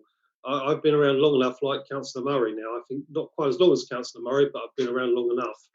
And I can remember a time when, as a Conservative member back in the late 90s, I saw many of my colleagues at that time, or my peers at that time, who weren't given positions or missed out on positions and were unable to take positions. But it's not about that. This evening, we've put forward 2 very strong candidates for a chairman and vice chairmanship. And obviously, as the majority group, I want to see my members develop and have the opportunity of those positions. I believe they have a lot to offer. And therefore, that's my position on it. I'm always happy to have an open debate with members, and I'm sure in the future, when we come to discuss the future of overview and scrutiny, that may be something that's discussed. Thank you very much. Thank you. Councillor Janet Whitehouse, you're indicating you wish to speak. I'm very conscious of time now. Is this something that needs to be said at this point in time, or can it be? As Chairman, I just think that we ought to get to the practice that when people are put forward for nominations for anything where it's contested, there should be some information about them. Normally, when you apply to go on some committee or a position of responsibility, you're asked to say why you think you're, you should do the job. I just think we ought to have some sort of procedure in the council whereby that happens, because especially at annual council, when you've got new people coming in, they have no idea of who the people are they're being asked to vote for. So I just like to put that forward. Thank you. Thank you for those comments. I think now we can go to the vote. So we've got 2 nominations for the position of Vice Chairman of the Stronger Place Select Committee, Councillor Richard Morgan and Councillor Judy Jennings. So if I can once again ask Vivian to run through the list. Councillor Baldwin. Judy Jennings. Councillor Bolton. Abstain. Councillor Burrows. Councillor Burrows. Councillor Richard Morgan. Councillor Durrell. Councillor Morgan. Councillor Hadley. Councillor Morgan. Councillor Heather. Councillor Morgan. Councillor Lee. Councillor Richard Morgan. Councillor Murray. Councillor Judy Jennings. Councillor Plummer. Councillor Judy Jennings. Councillor Stalker. Councillor Morgan. Councillor Sunga. Councillor Morgan. Councillor Whitehouse. Councillor Jennings. Councillor Wixley. Councillor Jennings. Councillor Bob Jennings. Councillor Judy Jennings. And Councillor Sartin. Councillor Morgan. So that is 8 for Councillor Morgan, 6 for Councillor Judy Jennings, and 1 abstention. Thank you very much for that. So on the basis of those votes, Councillor Richard Morgan is appointed Vice Chairman of the Stronger Place Select Committee. We now come to the end of the agenda. We've got nothing to exclude public and press for. Thank you very much for your attendance. I've just managed to get it in before 10:30. I was hoping to at least get to 10 o'clock, but unfortunately we have gone a bit further than I had hoped for. But having said that, I think we've had quite a full evening of discussion and also a very good presentation from the UK Innovation Corridor. So thank you all very much. And I won't say the words of the fact that this is the last meeting before the end of the year, but I will hold that one and it can be said at another place. I'm sure you will know where my thoughts were going. You did a brilliant job, Chairman. Brilliant job. Well done. Thank you, Chairman. Thank you very much. Thank you. Good night. Thanks, everyone. Hi, everybody. Good night, everyone. Thank you.